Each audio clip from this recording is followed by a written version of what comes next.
Hello बच्चों, welcome to Kanpur centre on academy. मैं प्रदीप त्रिपाठी, आपका बायो टीचर। बेटा, हम लोग URTS 6 टेस्ट का सोल्यूशन देखने चल रहे हैं, जिसमें बॉटनी में है फोटोसिंथेसिस और जूलॉजी में है मूवमेंट एंड लोकोमोशन आ रहा है, आपका excretory product and their elimination आ रहा है। चलिए देखते हैं क्वेश्चन। पहले देखते हैं क्वेश्चन नंबर 91। तो क्वेश्चन नंबर 91 में लिखा है, read the following statement with respect to photosynthesis and select the incorrect statement. लिखा है कि photosynthesis is a physiochemical process. बिल्कुल सही बात है, photosynthesis is a physiochemical process. दूसरी बात देखिए बेटा, लिखा है light energy is trapped by autotrophic organism and is stored in the form of chemical energy. ये भी सही बात है। कह रहे हैं कि it is the source of food on earth. ये भी सही बात है। लिखा है oxygen is evolved by oxidation of water molecule in all photosynthetic plant. ये गलत है, नहीं। Purple and green sulphur bacteria, purple and green sulphur bacteria जो है ना, वो ऑक्सीजन नहीं निकालते फोटोसिंथेसिस में। Purple and green photosynthetic bacteria, synthetic bacteria, ये एनऑक्सीजेनिक फोटोसिंथेसिस करते हैं, ऑक्सीजेनिक नहीं करते, एनऑक्सीजेनिक फोटोसिंथेसिस करते हैं। तो ये इनकरेक्ट हो गया थर्ड, और हमसे पूछा जा रहा था इनकरेक्ट कौन है। Hence in question number 91 correct answer is third. Next question देखते हैं बेटा, question number 92। Statement 1, the primary CO2 acceptor, the primary CO2 acceptor, यहाँ CO2 होना चाहिए। Primary CO2 acceptor in C4 plant is phosphoenol pyruvate and is found in the mesophyll cell। तो statement 1 is correct. Primary CO2 acceptor जो है वो C4 plant है।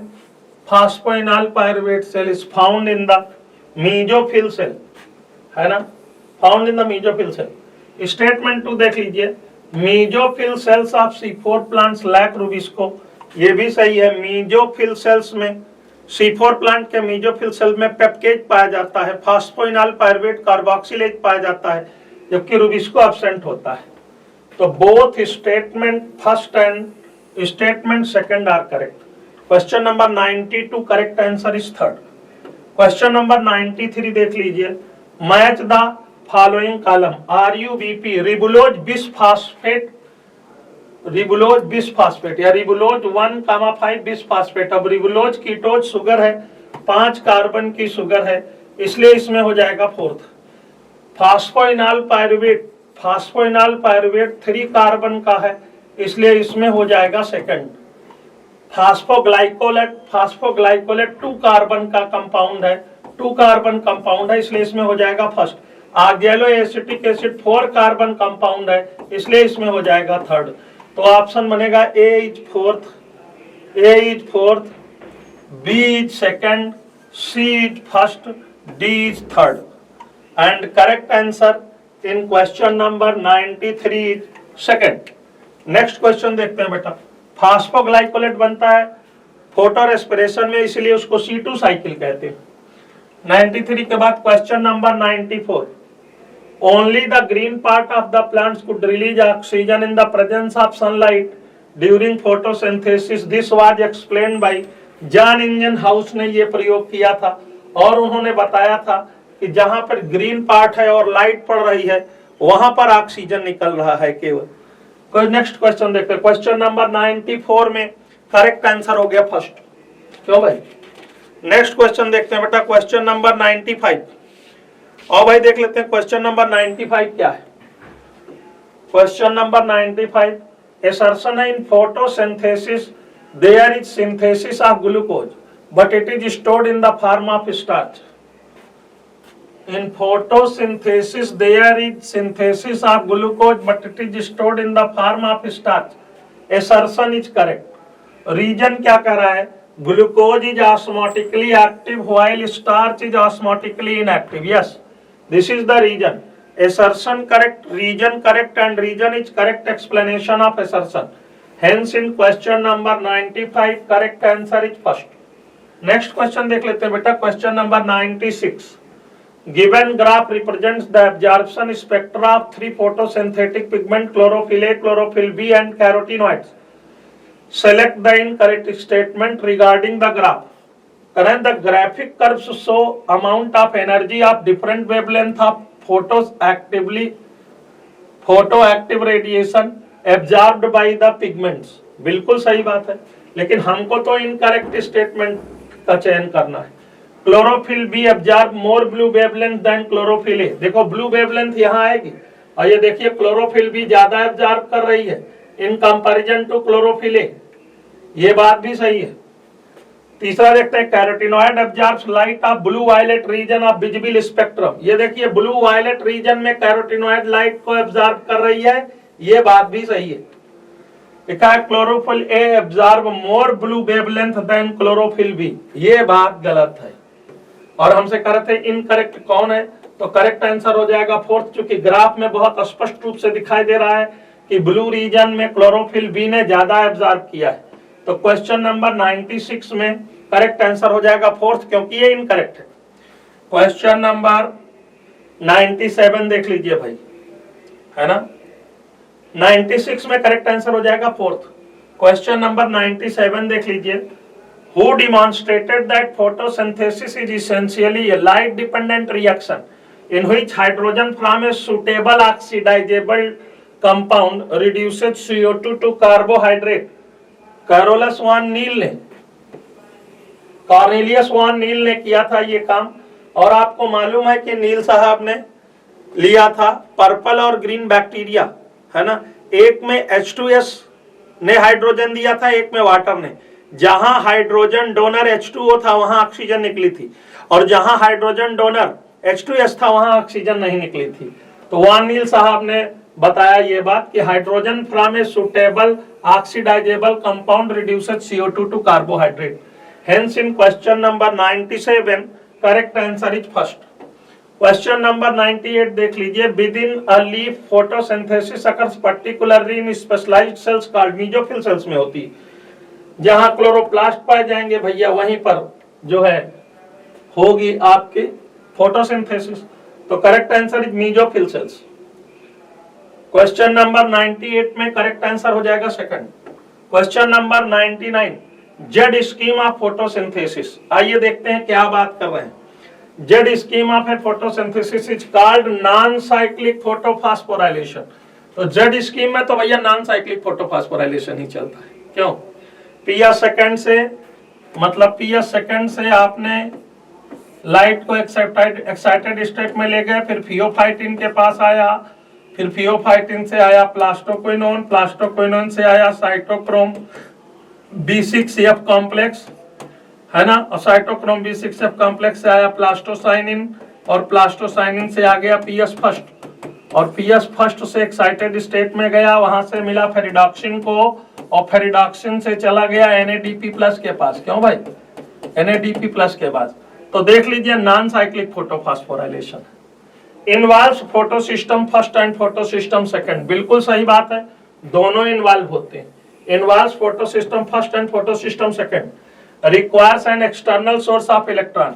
जब PS second अपना इलेक्ट्रॉन दे देता है तो ये वाटर की स्प्लिटिंग कर देता है भाई। क्यों? 2H plus plus half O2 plus electron, और दिस इलेक्ट्रॉन, ये इलेक्ट्रॉन किसको मिल जाता है? पीएस सेकंड को। तो एक्सटर्नल सोर्स ऑफ इलेक्ट्रॉन की तरह वाटर काम करता है। Requires an external source of electron, ये भी सही है। ऑपरेट्स लो लाइट इंटेंसिटी, ये गलत है। तो कितने सही हो गए भाई? 3। How many above statements are correct? 3 statement correct हैं, A, B, C और D। हाई लाइट इंटेंसिटी चाहिए, लो लाइट इंटेंसिटी नहीं चाहिए। लो लाइट इंटेंसिटी पर ऑपरेट नहीं होता। तो क्वेश्चन नंबर 99 में करेक्ट आंसर हो जाएगा सेकंड। 99 में करेक्ट आंसर हो जाएगा सेकंड। क्वेश्चन नंबर 100 देख लीजिए। The following processes occurs during photosynthesis, और which of the following combination is correct for light phase and dark phase. अब देखो लाइट रिएक्शन में क्या होता है। लाइट रिएक्शन को ये कह रहे हैं A, और डार्क रिएक्शन को ये कह रहे हैं B। डार्क रिएक्शन को कह रहे हैं B। अब कह रहे हैं चुनिए कौन होता है, रिडक्शन ऑफ कार्बन डाइऑक्साइड। बोलो भैया, ये reduction of carbon dioxide dark reaction में जाएगा। Trapping of light energy, B किस में जाएगा, लाइट रिएक्शन में। बी गया लाइट रिएक्शन में, देख लीजिए जरा, है ना, ये बी गया लाइट रिएक्शन में। लाइट रिएक्शन में होगा ट्रैपिंग ऑफ लाइट एनर्जी। दूसरी बात क्या है, the synthesis of glucose, C biosynthetic process में गया synthesis of glucose. Synthesis of ATP and NADPH, NADPH को क्या बोलते हैं, रिड्यूसिंग पावर, और एटीपी और एनएडीपीएच दोनों को मिला के बोलते हैं एसिमिलेटरी पावर। तो ये हो गया लाइट रिएक्शन में, डी। देखो मैं लिखता जा रहा हूं, reduction of carbon dioxide dark reaction, trapping of light energy light reaction, synthesis of glucose dark reaction, synthesis of ATP and NADPH light reaction, और formation of oxygen gas light reaction, क्योंकि photolysis of water light reaction में होगी, तो ये हो जाएगा ई। तो BDE हो गया लाइट रिएक्शन में, बीडीई, और ए एंड सी हो गया डार्क रिएक्शन में। इसलिए करेक्ट आंसर बना क्वेश्चन नंबर 100 में, correct answer is first. Question number 101 देख लीजिए, which part of chloroplast contains pigment required for capturing solar energy to initiate photosynthesis. Thylakoid membrane, क्योंकि फोटो सिस्टम कहां पाए जाएंगे, थाइलाक्वाइड मेम्ब्रेन में। बोलो भाई, कह रहे हैं which part of chloroplast contain pigment, तो pigments are found in thylakoid membrane. Pigments are found in thylakoid membrane. Pigments thylakoid membrane में पाए जाते हैं, that's why correct answer is क्या बना भाई, थर्ड। 101 में करेक्ट आंसर है थर्ड।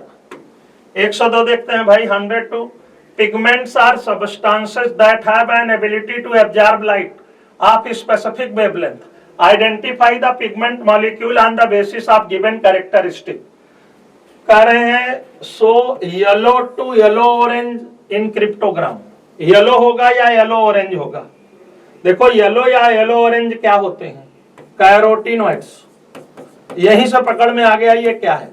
दूसरी बात देखो, absorb light of blue violet region of solar spectrum, carotenoids, यहां से भी पता चल गया ये कैरोटीनॉइड्स है। Acts as shield pigments, photo solarisation से या फोटो ऑक्सीडेशन से क्लोरोफिल को बचाता है, इसलिए शील्ड इफेक्ट कहलाता है। इसके लिए सही हो गया कैरोटीनॉइड्स के लिए। Hence in question number 102 correct answer is third. Question number 103 देख लीजिए, T.W. Engelmann used a prism to split light into its spectral component and then illuminated। Green alga पे किया था जिसका नाम था क्लेडोफोरा, और उसके पीछे लिया था सस्पेंशन ऑफ एरोबिक बैक्टीरिया। तो जहां पर बेटा ऑक्सीजन ज्यादा इकट्ठा हो रही थी, जहां ऑक्सीजन ज्यादा रिलीज हो रही थी, वहां पर ज्यादा एरोबिक बैक्टीरिया एक्युमुलेट हो गए थे, और जहां ऑक्सीजन कम रिलीज हो रही थी वहां पर कम एरोबिक बैक्टीरिया एक्युमुलेट हुए थे। तो ग्रीन एल्गा लिया था cladophora placed in the suspension of aerobic bacteria. Hence in question number 103 correct answer is first. Question number 104 देख लो, shape of the given graph can be used to explain. बेटा absorption spectrum है, किसके लिए, बोलो this is absorption spectrum कि action spectrum. देखो absorption spectrum तो ऐसे आता है, नहीं, ये आ गया एब्जॉर्प्शन स्पेक्ट्रम, और ये फोटोसिंथेसिस है, ये है एक्शन स्पेक्ट्रम। और एक्शन स्पेक्ट्रम किसके लिए है, action spectrum for chlorophyll, action spectrum for, absorption spectrum गलत, एब्जॉर्प्शन स्पेक्ट्रम गलत, एब्जॉर्प्शन मैक्सिमम गलत, एक्शन स्पेक्ट्रम ऑफ क्लोरोफिल। तो क्वेश्चन नंबर 104, क्यों भाई 104 में करेक्ट आंसर बन गया fourth. Question number 105, which of the following statement is incorrect.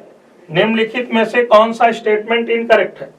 Both ATP and NADPH plus H plus are synthesised during the non cyclic photophosphorylation, सही है। Stroma lamellae have PS first only and lack NADPH reductase, बिल्कुल सही बात है। Stroma lamellae में PS first पाए जाते हैं, पीएस सेकंड एब्सेंट होते हैं, और NADPH रिडक्टेज भी एब्सेंट होता है।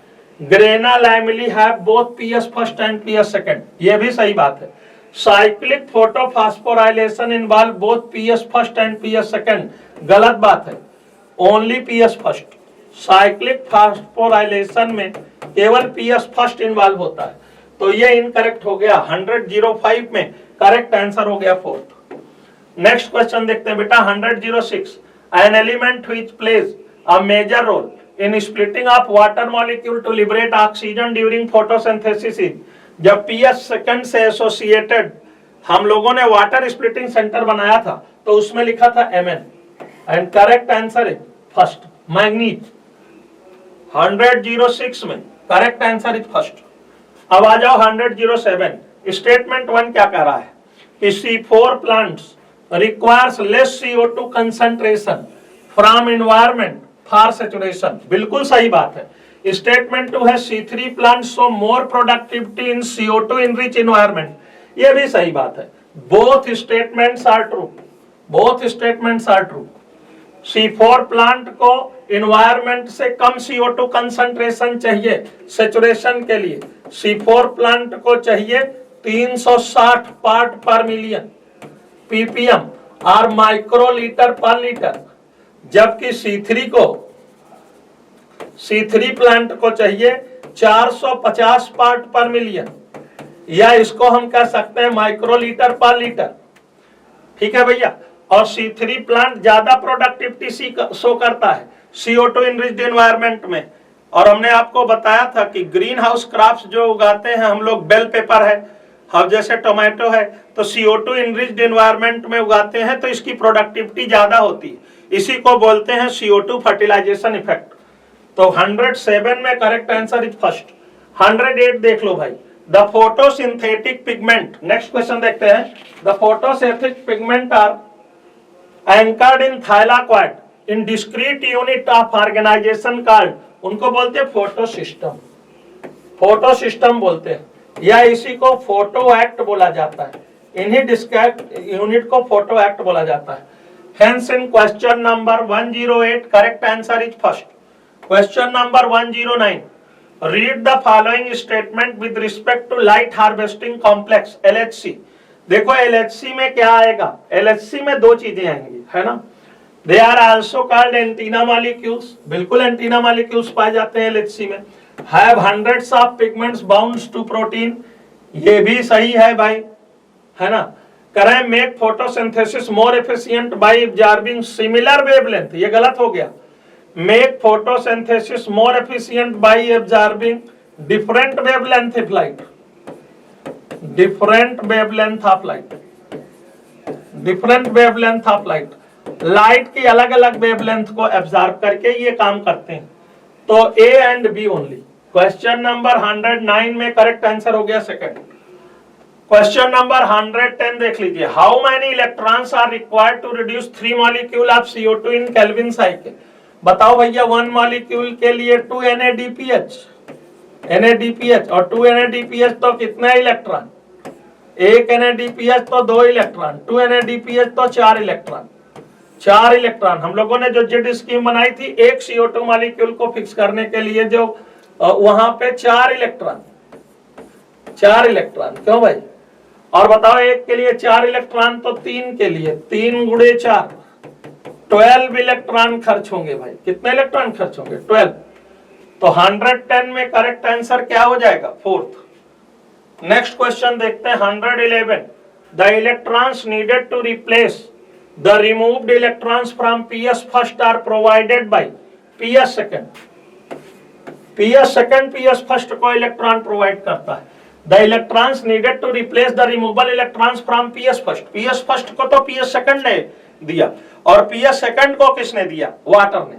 यहां पूछ रहे हैं PS first को जिसने इलेक्ट्रॉन दिया, PS first को किसने इलेक्ट्रॉन दिया, तो correct answer is PS second. Hence in question number 111 correct answer is first. 112 देख लीजिए भाई। When would chloroplast position themselves parallel to the incident light? तब जब लाइट बहुत ज्यादा पड़ रही होगी तो लाइट के पैरेलल करके अपने आप को बचाने की कोशिश करेगा, तब परपेंडिकुलर नहीं रहेगा। during the night, during the low, in optimal, no, in very high and intense light condition, in very high and intense light condition. Question number 112 में करेक्ट आंसर हो जाएगा फोर्थ। क्वेश्चन नंबर 113 देख लीजिए भाई, the non cyclic photophosphorylation follows the below sequence, reaction centre आप second से electron acceptor को गया, तो इलेक्ट्रॉन एक्सेप्टर को गया तो अप हिल मूव किया, और इलेक्ट्रॉन एक्सेप्टर से आया इलेक्ट्रॉन ट्रांसपोर्ट सिस्टम में तो डाउन हिल मूव किया, डाउन हिल। और देखो रिएक्शन सेंटर फर्स्ट से इलेक्ट्रॉन एक्सेप्टर के पास गया तो अप हिल मूव किया, और इलेक्ट्रॉन एक्सेप्टर से NADP के पास आया तो डाउन हिल मूव किया। तो A and B up hill, C and D down hill movement. Which of the following option is correct for A, B, C and D? Processes of electron transport. Correct answer is first. Reaction center to electron acceptor uphill and through ETS electron transport chain से जब चलेगा तो down hill आएगा, NADP plus को जाएगा तो down hill आएगा। Question number 113 में करेक्ट आंसर इज फर्स्ट। आइए भाई देखते हैं, read the following statement for chemiosmotic hypothesis and state them as true and false. पहला लिखा है बेटा, photolysis of water produces H+ ion that accumulates within the lumen of thylakoid, that is the lumen of thylakoid. ये तो true है, क्योंकि photolysis अंदर होगा तो ल्यूमेन में H+ आयन एक्युमुलेट होने लगेगा। सेकंड देखते हैं, conversion of NADP plus into NADPH plus remove proton from the stroma side of chloroplast. It is also true because this reaction occurs in stroma. तो stroma में NADP plus का जब reduction होता है NADPH में तो वो H+ आयन स्ट्रोमा से आता है, और इस तरह से स्ट्रोमा में H+ आयन का कंसंट्रेशन घटने लगता है। Breakdown of proton gradient provides enough energy to cause a conformational change in the F0 particle of 80 page। ये गलत हो गया, F1 पार्टिकल में conformational changes होते हैं, ना कि F0 में, तो ये हो गया फॉल्स, ये फॉल्स हो गया भाई। Due to increase in pH of lumen, there is a proton gradient created across the thylakoid membrane। Increase in pH नहीं, जब ल्यूमेन में हाइड्रोजन आयन बढ़ जाएगा तो इंक्रीज इन पीएच नहीं होगा भाई, डिक्रीज इन पीएच होगा, पीएच घटेगा। इसलिए ये लास्ट वाला भी भैया फॉल्स है। तो हमको क्या टिक करना है, TTFF, TTFF। और करेक्ट आंसर क्या बना 114 में, 114 में करेक्ट आंसर बना फर्स्ट। 115 देख लीजिए भाई, read the following statement with respect to Kelvin cycle and select the incorrect option। करें केल्विन साइकिल के लिए, it is biosynthetic phase of photosystem। yes correct है। Melvin Kelvin used radioactive carbon 14 isotope for determining the path of CO2 fixation। yes correct है। It occurs only in night। Incorrect है, C incorrect है। It involves carboxylation, reduction and decarboxylation। ये गलत हो गया, carboxylation, reduction and regeneration, not decarboxylation, regeneration reaction। तो भैया A and B correct है, C and D इनकरेक्ट है। हमसे क्या पूछ रहे थे, select the incorrect option, select the incorrect option, है ना, select the incorrect। ये C and D इनकरेक्ट। तो बेटा इस क्वेश्चन में बोल रहा है the cell organelle that is not involved in the process of photorespiration. Photorespiration यानी C2 साइकिल जो है आपकी, उसमें कौन इन्वॉल्व नहीं है। तो इसमें जो इन्वॉल्व होता है सबसे पहले आता है आपका क्लोरोप्लास्ट, उसके बाद आपका आता है पेरोक्सिसोम, और उसके बाद आता है माइटोकॉन्ड्रिया। हालांकि ये पूरी रिएक्शंस जो हैं वो आपके सिलेबस में नहीं है, पर इतना पर्टिकुलर इंपॉर्टेंट है कौन कौन इन्वॉल्व है फोटो रेस्पिरेशन में। तो ग्लाइकोसोम इसका आंसर नहीं होगा, ठीक है। In C4 plant mesophyll cell and bundle cell are specialised to perform respectively. तो मेसोफिल में हमारा क्या रखे हुए हैं, हमारे पास थाइलाकॉइड्स रखे हुए हैं, ग्रैनुल रखे हुए हैं, है ना। और थाइलाकॉइड की मेम्ब्रेन पर क्या है, आपके फोटोसिस्टम्स रखे हुए हैं। वो क्या करेंगे, वो करेंगे आपका लाइट रिएक्शन। ठीक है बेटा। और बंडल शीट सेल्स जो हैं, जो आपके बंडल शीट सेल्स हैं, उसमें आपका होता है रूबिस्को एंजाइम या आरयूबीपी एंजाइम। वो आरयूबीपी क्या करता है आपका, वो करता है C3 साइकिल। इसको आप क्या कहते हो, इसको आप कहते हो डार्क रिएक्शन, जिसमें आपका क्या बन रहा है, इसमें आपका ग्लूकोज बन रहा है। ठीक है। तो मेसोफिल में हो गया लाइट रिएक्शन और बंडल शीट में हो गया डार्क रिएक्शन। ठीक है। इसके बाद आपका आता है आइडेंटिफाई करना है हमें A, B और C जो स्टेप्स हैं, इनको आइडेंटिफाई करना है। जो पहला स्टेप है, यहाँ पे हमारा CO2 ऐड हो रहा है आरयूबीपी के साथ, तो ये होगा आपका कार्बोक्सिलेशन। तो ये तो आउट हो गया। इसके बाद दूसरा स्टेप है, यहाँ पे हम रिड्यूस कर रहे हैं, हाइड्रोजन आयंस ऐड करेंगे। आप 3-फॉस्फोग्लिसरेट में हाइड्रोजन आयंस को ऐड करेंगे और इसको कार्बोक्सिलिक एसिड से एल्डिहाइड बनाएंगे। ठीक है। तो रिडक्शन होगा, यानी आपका ये वाला स्टेप नहीं होगा। उसके बाद जो यहाँ पे हमको मॉलिक्यूल मिलेगा G3P का, उसको हम वापस से उससे आरयूबीपी रीजनरेट करेंगे। ठीक है। तो रीजनरेशन होगा आरयूबीपी का। ठीक है। इसका पहला आंसर हो जाएगा। इसके बाद आता है कि when cladophora is placed on suspension of aerobic bacteria, bacteria accumulates in the region। अब था क्या कि हमारे पास उन्होंने एक एक्सपेरिमेंटल सेटअप किया था। ठीक है। इसमें यहाँ पर आपका सॉल्वेंट पड़ा हुआ है, वाटर पड़ा हुआ है, जिसमें आपका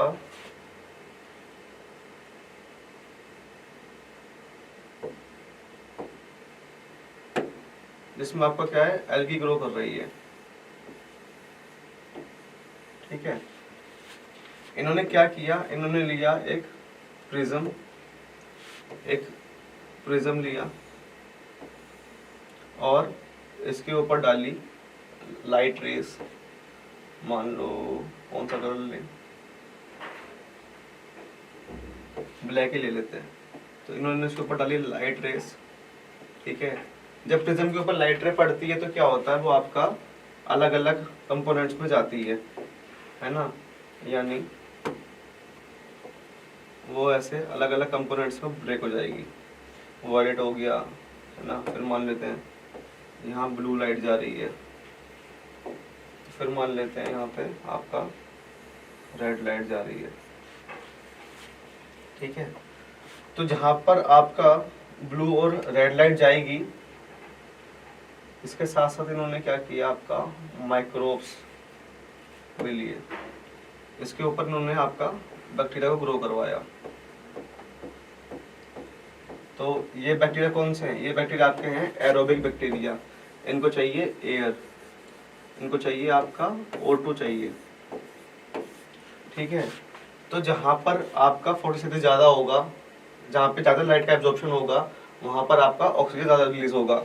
हमें पता है कि जो ब्लू रीजन है और जो रेड रीजन है, यहाँ पर आपका मैक्सिमम एब्जॉर्प्शन होता है, जिसकी वजह से वहाँ पर क्या होता है, मैक्सिमम लाइट रिएक्शन होती है और मैक्सिमम फोटोसिंथेसिस होता है, जिसकी वजह से जो O2 निकलेगा वो हमारा जो बाई प्रोडक्ट है फोटोसिंथेसिस का, वो ज़्यादा निकलेगा।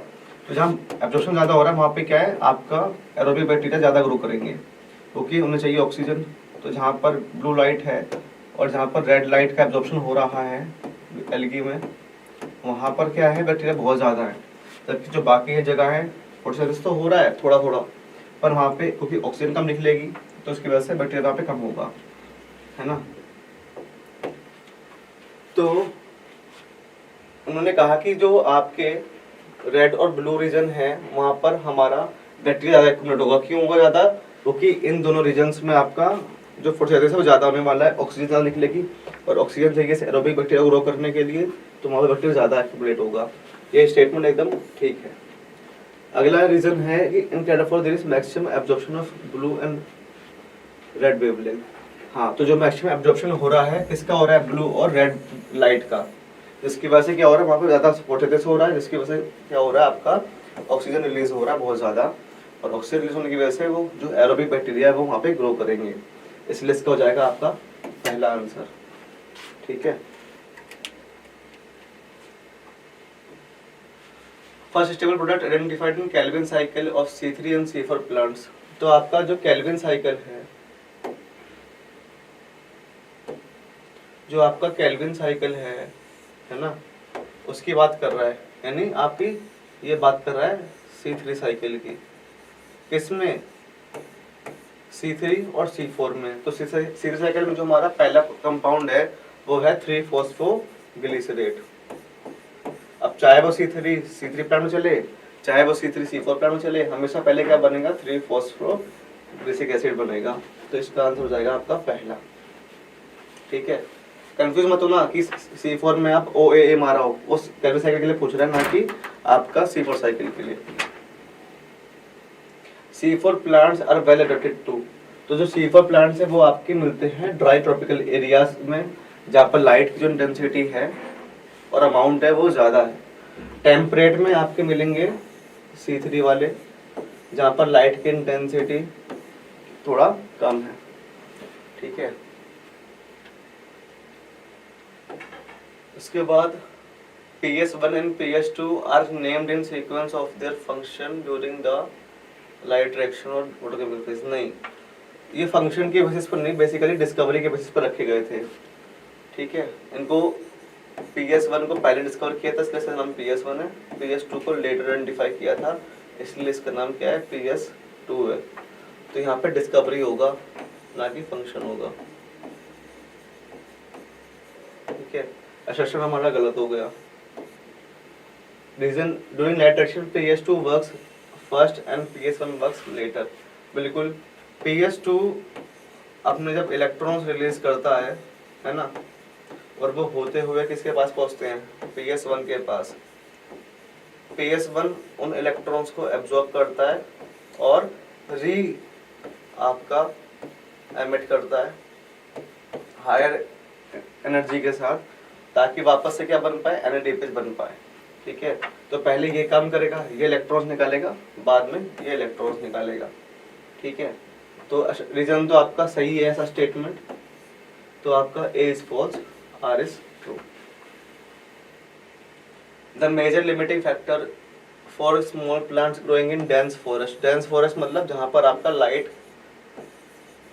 पहुंच नहीं पा रही है प्लांट के पास, तो लाइट क्या होगी? एक लिमिटिंग फैक्टर हो गई, है ना। तो इसका आंसर हो जाएगा आपका light. CO2 fertilisation effect signifies. CO2 fertilisation effect क्या है? जो आपका C3 प्लांट्स है, हमें पता है कि उनको जो प्रेजेंट एटमॉस्फेरिक कंसंट्रेशन है 0.03 और 0.04 के बीच में, CO2 कंसंट्रेशन जो है वो उनके लिए काफ़ी नहीं है। क्यों? फोटो रेस्पिरेशन हो रहा है, कंपटीशन हो रहा है ऑक्सीजन और CO2 के बीच में। ठीक है। उनको आप अपना RUP पे सैचुरेट करने के लिए कि RUP अच्छी तरह से काम कर पाए, उनको चाहिए 0.05% CO2। तो हम क्या करते हैं? हम ग्रीन हाउसेस बनाते हैं। ग्रीन हाउसेस में हम आपका CO2 कंसंट्रेशन जो है वो ऑप्टिमल लेवल पे देते हैं, ताकि वो जो क्रॉप्स है वो ग्रो कर पाए, जिनको CO2 की रिक्वायरमेंट है वो प्रॉपर्ली ग्रो कर पाए। ठीक है। तो higher yield of greenhouse crops if allowed to grow in CO2 enrich atmosphere. ये बिल्कुल सही है। हम क्या करते हैं? हम उन ग्रीन हाउस जो हमारे ग्रीन हाउसेस हैं उसमें CO2 का कंसंट्रेशन बढ़ाते हैं, ताकि हमारे जो C3 प्लांट्स हैं जो ग्रो नहीं हो पा रहे नॉर्मली, वो आपका वहां पर ग्रो कर पाए। ठीक है। Blackman's law of limiting factor was conceived in connection with which biological process? इन्होंने ये दिया फोटोसिंथेसिस के लिए। ब्लैकमैन ने लॉ दिया था कि कोई भी प्रोसेस होता है, मान लीजिए फोटोसिंथेसिस है, वो आपका बहुत सारे फैक्टर्स पर डिपेंडेंट है ना, जिनको मोटा मोटा हम बांट सकते हैं कि इंटरनल फैक्टर्स, जो प्लांट के फैक्टर्स है, CO2 कंसंट्रेशन कितना स्टोर कर सकता है, CO2 को कितना स्टोर कर सकता है, क्लोरोफिल कितना अमाउंट में है, कितने नंबर ऑफ क्लोरोप्लास्ट है, सेल की एज क्या है, सेल का साइज क्या है। दूसरा आपका एक्सटर्नल फैक्टर्स जैसे light, temperature, water, CO2 concentration in atmosphere. ठीक है, उन्होंने बोला था कि भाई जो भी ऐसा फैक्टर है जो सबसे कम अमाउंट में है वो डिसाइड करता है कि कब तक रिएक्शन चलेगी। ठीक है, तो इन्होंने ये बोला था फोटोसिंथेसिस के लिए। इसके बाद आता है मैच द फॉलोइंग। इसमें पिगमेंट्स दिए और उनके कलर दिए। तो क्लोरोफिल ए जो है उसका जो कलर है वो है आपका ब्लू ग्रीन। ठीक है, ब्लू ग्रीन कलर है इसका। ए का 2 हो जाएगा, ए का 2 होगा तो ये और ये आपका गलत हो गया। फिर क्लोरोफिल बी है, इसका होएगा आपका येलो ग्रीन, यानी इसका फर्स्ट हो जाएगा। ठीक है, इसमें फर्स्ट है, इसमें भी फर्स्ट है, तो ये तो पढ़ना ही नहीं है। अब सी और डी में से एक निकालना है। तो सी का आपका ज़ैंथोफिल येलो होगा और कैरोटिनॉइड्स येलो ऑरेंज होगा। तो सी का 4th हो गया, डी का 3rd हो गया, 3rd ऑप्शन हो गया। ठीक है, इसके बाद विच of the following is not a product of light reaction. तो लाइट रिएक्शन में क्या क्या हो रहा है? लाइट रिएक्शन में ये PS2 है, इसने इलेक्ट्रॉन्स दिए फियोफाइटिन को, फियोफाइटिन ने इलेक्ट्रॉन्स दिए प्लास्टोक्विनोन को, पर उसने इलेक्ट्रॉन के साथ साथ आपका हाइड्रोजन्स को भी एक्सेप्ट किया और मूव किया ये आपका साइटोक्रोम B6F तक। इसको इलेक्ट्रॉन दे दिए और ल्यूमन में आपका जो ये मान लीजिए ये है आपकी मेम्ब्रेन। ठीक है, तो ल्यूमन है ये मान लीजिए, इसमें इसने डाल दिए हाइड्रोजन आयंस। ठीक है, ये इलेक्ट्रॉन्स गए साइटोक्रोम C के पास।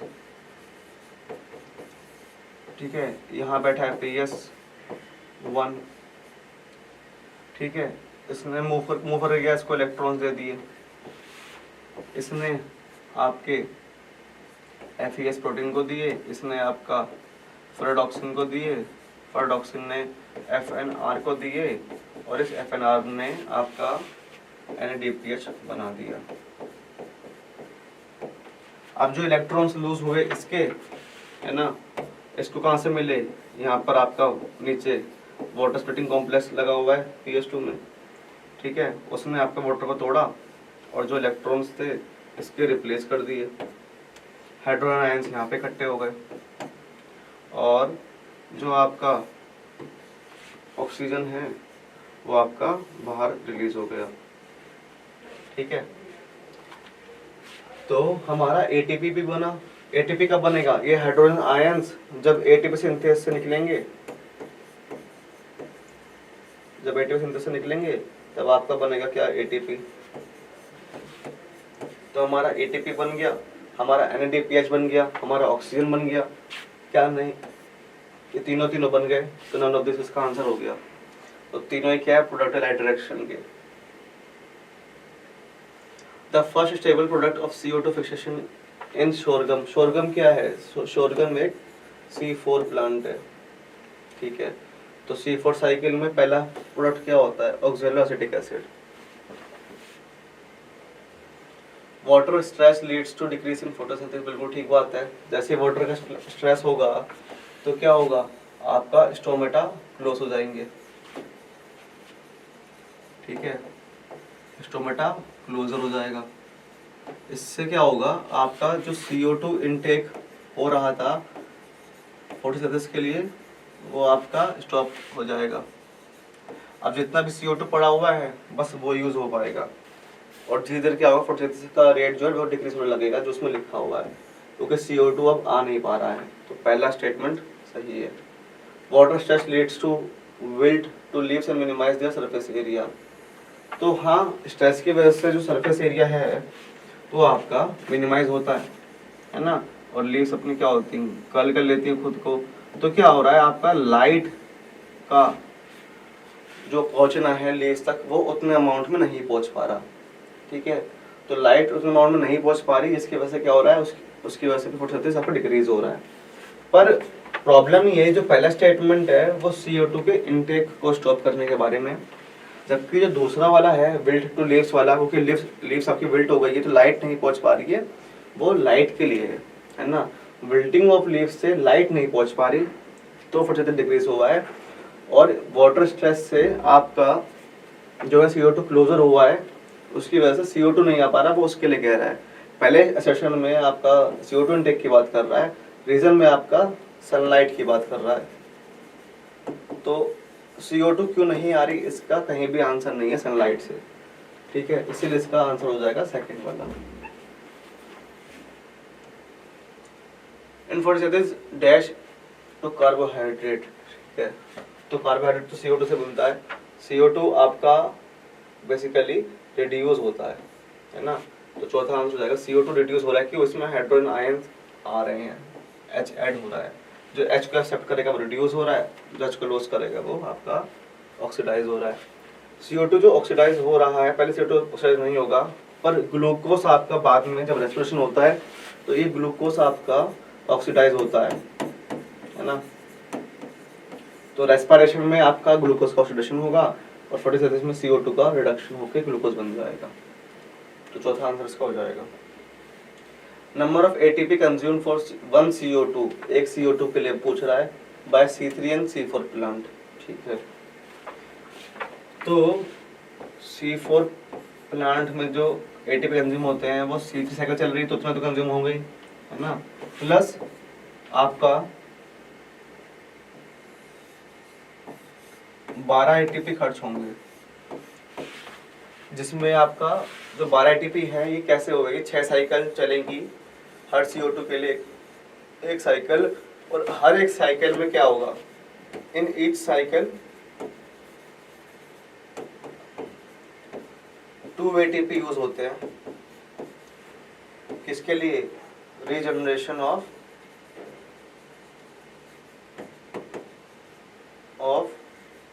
पैपकेस एंजाइम, फॉस्फोराइल पाइरुवेट के रीजनरेशन के लिए हर स्टेप में 2 ATP यूज होते हैं। तो टोटल 6 साइकिल चलती हैं CO2 के लिए, तो 12 ATP आपके खर्च होते हैं। ठीक है, तो ये 12 ATP आपके रीजनरेशन ऑफ PEP के लिए। और C3 में हमको पता है कि 6 साइकिल चलती हैं और 18 ATP और 12 NADPH खर्च होते हैं। ठीक है, तो टोटल कितने हो गए, टोटल हो गए आपके 30 ATP C4 में, 18 प्लस 12 ये हो गए 30 ATP C4 में। जबकि खाली C3 अगर चलेगी C3 प्लांट्स में तो खाली 18 ATP ही खर्च होंगे। 6 साइकिल चल रही हैं तो पर साइकिल क्या हुआ, डिवाइड बाय 6 यानी 5 ATP, और यहाँ पर क्या होगा, डिवाइड बाय 6 करेंगे तो 3 ATP, यानी आपका C4 में 5 ATP खर्च होंगे और C3 में 3 ATP खर्च होंगे। तो आंसर हो गया आपका 3। In the overall process of photosynthesis, the number of CO2, water, sugar and O2 molecules utilized is, ठीक है, तो इसमें सिंपल आपकी जो रिएक्शन है कि 6 CO2 plus 12 H2O gives C6 H12 O6 plus 6 H2O plus 6 O2। ठीक है, तो कितने हो गए, 6, और क्या क्या है, CO2 है, ठीक है, 6 हो गए, 12 18 हो गए, 18 और 12 30 हो गए, और 1 31 हो गए। आंसर क्या हो गया, 31 हो गया। ठीक है, मैच द फॉलोइंग कॉलम में कह रहा है फोटोलिसिस ऑफ वाटर, ठीक है। फोटोलिसिस ऑफ वाटर ए का थर्ड तो नहीं होगा, तो ये तो आउट हो गया, है ना। अब वो 2 बार 2 को कह रहा है तो हम 2 को टेस्ट करते हैं। फोटोलिसिस ऑफ वाटर PS2 में होता है, हाँ होता है, ठीक है। हमने मान लिया कि A का 2 है, तो फिर अब B का वो बोल रहा है साइक्लिक। ATP और NADPH कहाँ बनेंगे, ठीक है, वो आपका बनेंगे नॉन साइक्लिक में। और प्रेजेंट इन स्ट्रोमल एम्बली तो आपका ही हो जाएगा PS1, ठीक है। आप सब कुछ सही है। फोटोलिसिस ऑफ वाटर PS2 करवाता है। ATP कहाँ बनता है, तो ऐसा प्रोडक्ट वो कहाँ बनेगा, रिएक्शन में बनेगा, है ना। PS1 पे थोड़ी ना बनेगा, PS1 तो हेल्प करेगा आगे, ठीक है, पर वो PS1 कोई प्रोसेस थोड़ी ना है, प्रोसेस तो आपका साइक्लिक फोटोफॉस्फोराइलेशन है ना। तो ATP कहाँ बनेगा, आपका साइक्लिक में बनेगा खाली। ऐसे ही ATP एंड NADPH के प्रोडक्ट्स हैं, तो एक प्रोसेस के प्रोडक्ट्स होते हैं ना, इसीलिए इसका क्या आंसर होगा, नॉन साइक्लिक होगा। और आपका D का आपका पहला हो जाएगा प्रेजेंट इन स्ट्रोमल एम्बली, है ना। तो इसके लिए इसका आंसर हो जाएगा आपका 4th वाला, A का 2, B का 3rd, C का 4th और D का 1। मैक्सिमम फोटोसिंथेसिस अकर्स इन, तो मैक्सिमम फोटोसिंथेसिस किस में होगा, ठीक है, रेड और ब्लू में ज्यादा होगा, पर जो बाकी वेवलेंथ है उसमें भी तो कुछ ना कुछ फोटोसिंथेसिस हो ही रहा होगा ना। तो सनलाइट जो है वो कौन सी लाइट है, वो व्हाइट लाइट है, उसके 2 कंपोनेंट है ब्लू और रेड, पर उसके अलावा जो बाकी वेवलेंथ है उस पर भी तो कुछ ना कुछ हो ही रहा है, इसलिए इसका आंसर हो जाएगा आपका white light. Which of the following combinations is required for chemiosmosis, ठीक है। मेम्ब्रेन चाहिए, बिल्कुल चाहिए, प्रोटोन पंप चाहिए, ठीक है, प्रोटोन ग्रेडियंट चाहिए, NADP सिंथेस नहीं चाहिए, हमें ATP बनाना होता है।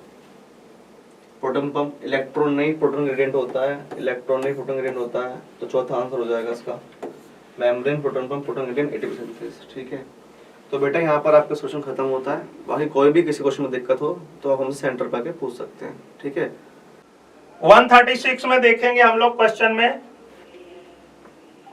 Question number 136, in which of the following play significant role to produce a concentrate urine, PCT and Henle loop, गलत हो गया भाई, Henle loop and vasa recta, yes correct answer is second.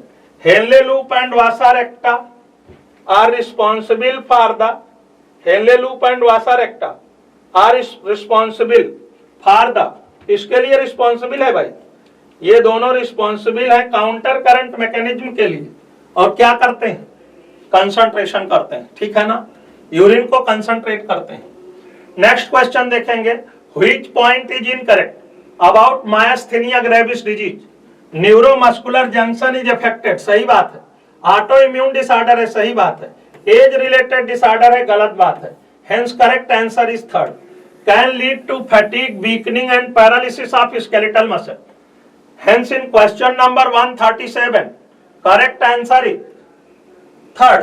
Question number 138 देख लीजिए, which is not a correct matching, axial skeleton में ribs आएगा, sternum आएगा, बिल्कुल सही बात है, स्कल भी आता है, वर्टिब्रल कॉलम भी आता है, वर्टिब्रल कॉलम भी आता है, ठीक है ना। करें फ्लैट बोन में रिब्स है, स्टर्नम है, ये भी सही बात है, पेक्टोरल गर्डिल में करें स्कैपुला और क्लेविकल, ये भी सही बात, एंकिल बोन में करें टार्सल्स एंड कार्पल्स, ये गलत है, एंकिल बोन में केवल टार्सल्स आएंगे, कार्पल्स नहीं आएंगे, तो इनकरेक्ट मैचिंग थी fourth, the incorrect matching is fourth, incorrect matching is fourth.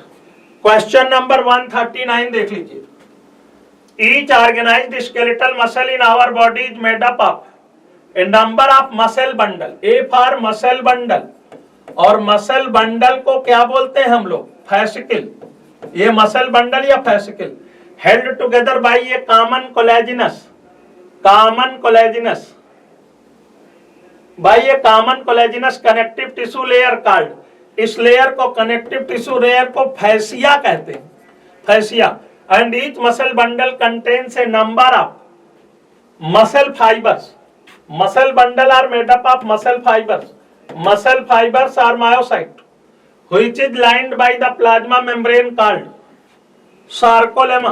Plasma membrane जिससे सार्कोलेमा बोलते हैं। तो देख लीजिए, ए होना चाहिए मसल बंडल और फैसिकल, मसल बंडल और फैसिकल, बी होना चाहिए फैसिया, सी होना चाहिए मसल फाइबर और डी होना चाहिए सार्कोलेमा। क्वेश्चन नंबर 139 में correct answer is fourth. Question number 140 देख लीजिए भाई, choose the correct option about myosin thick filament.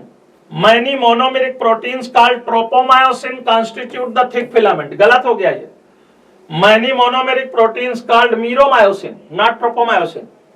Head and tail projects outward at regular distance from polymerized myosin. Head and tail नहीं, head and neck, ये गलत हो गया। Globular head have active ATPase enzyme and also has binding site for ATP. Yes, 140 में correct answer is third. Tail is made up of heavy myromyosin, गलत बात है। Tail light myromyosin है और heavy myromyosin HMM में क्या आएगा? HMM में head आएगा और HMM में short arm आएगा। head आएगा और short arm आएगा, head आएगा और short arm आएगा। क्वेश्चन नंबर 140 में correct answer is third. Question number 141, the H zone in the skeletal muscle fibre is due to extension of myosin filament in the central portion of A band, गलत बात है। The absence of myofibril in central portion, ये भी गलत हो गया। The central gap between myosin filament in the A band, the central gap between actin filament. हाँ, myosin filament में गैप थोड़ी है, ये गैप किसमें है? The central gap between actin filament extending through myosin filament in the A band, that is called H zone. हमने कहा था सेंट्रल अनओवरलैप्ड पोर्शन, जहां पर केवल मायोसिन प्रेजेंट है, एच जोन कहलाता है। 141 में correct answer is fourth. Question number 142, identify A B C D. अब जरा देखो भैया, ए क्या है? ए है ये वाला पोर्शन और ये पोर्शन हमने आपको बताया था actin binding site, actin binding site है, यह है एक्टिन बाइंडिंग साइट। और ये बी क्या है? B is ATP binding site, यहां पर एटीपी जुड़ता है, एटीपी बाइंडिंग साइट है ना। ए है एक्टिन बाइंडिंग साइट, बी है एटीपी बाइंडिंग साइट। अब देख लो सी हेड है और एक बात और हुई थी, head acts as ATPase enzyme, heads acts as ATPase enzyme, head ATPase enzyme की तरह काम करता है। और डी में आ जाओ, डी में आ जाइए भाई, डी में हेड है और शार्ट आर्म है और हेड और शार्ट आर्म को मिला करके क्रॉस आर्म बोला जाता है। आप क्रॉस आर्म कह सकते हैं, क्या कह सकते हैं इसको? Cross arm. तो देखिए, A is actin binding site, B is ATP binding site, C is head और D is cross arm. Hence in question number 142 correct answer is third. Question number 143 देख लीजिए, what is true about the white muscle fibre? Myoglobin content is high, गलत हो गया, low होता है। They have a large number of mitochondria, no, less number of mitochondria, less mitochondria, mitochondria कम होते हैं। They depend on anaerobic respiration for energy. Yes. They have less number of sarcoplasmic reticulum. No, more number of sarcoplasmic reticulum. Less नहीं, more number of sarcoplasmic reticulum. तो क्या सही है भाई? They depend on anaerobic process for energy. लिख लेना, hence known as anaerobic muscle fiber. Hence known as anaerobic muscle fiber. And that is the reason lactic acid is accumulated and fatigueness takes place, थकान हो जाती है। 143 में correct answer हो जाएगा third. Question number 144 देख लीजिए भाई, स्टेटमेंट 1 144 देख लें। The skull region articulates with the inferior region of the vertebral, inferior नहीं एंटीरियर, एंटीरियर रीजन। तो स्टेटमेंट 1 फॉल्स हो गया। A rib has two articulation surface on its ventral end, ventral end नहीं, डार्सलिन, इसलिए बाइसिफेलिक बोला जाता है। तो both statement are false and question number 144 correct answer is second. Question number 145 during contraction of muscle following do not take place, कौन चीज नहीं होगी?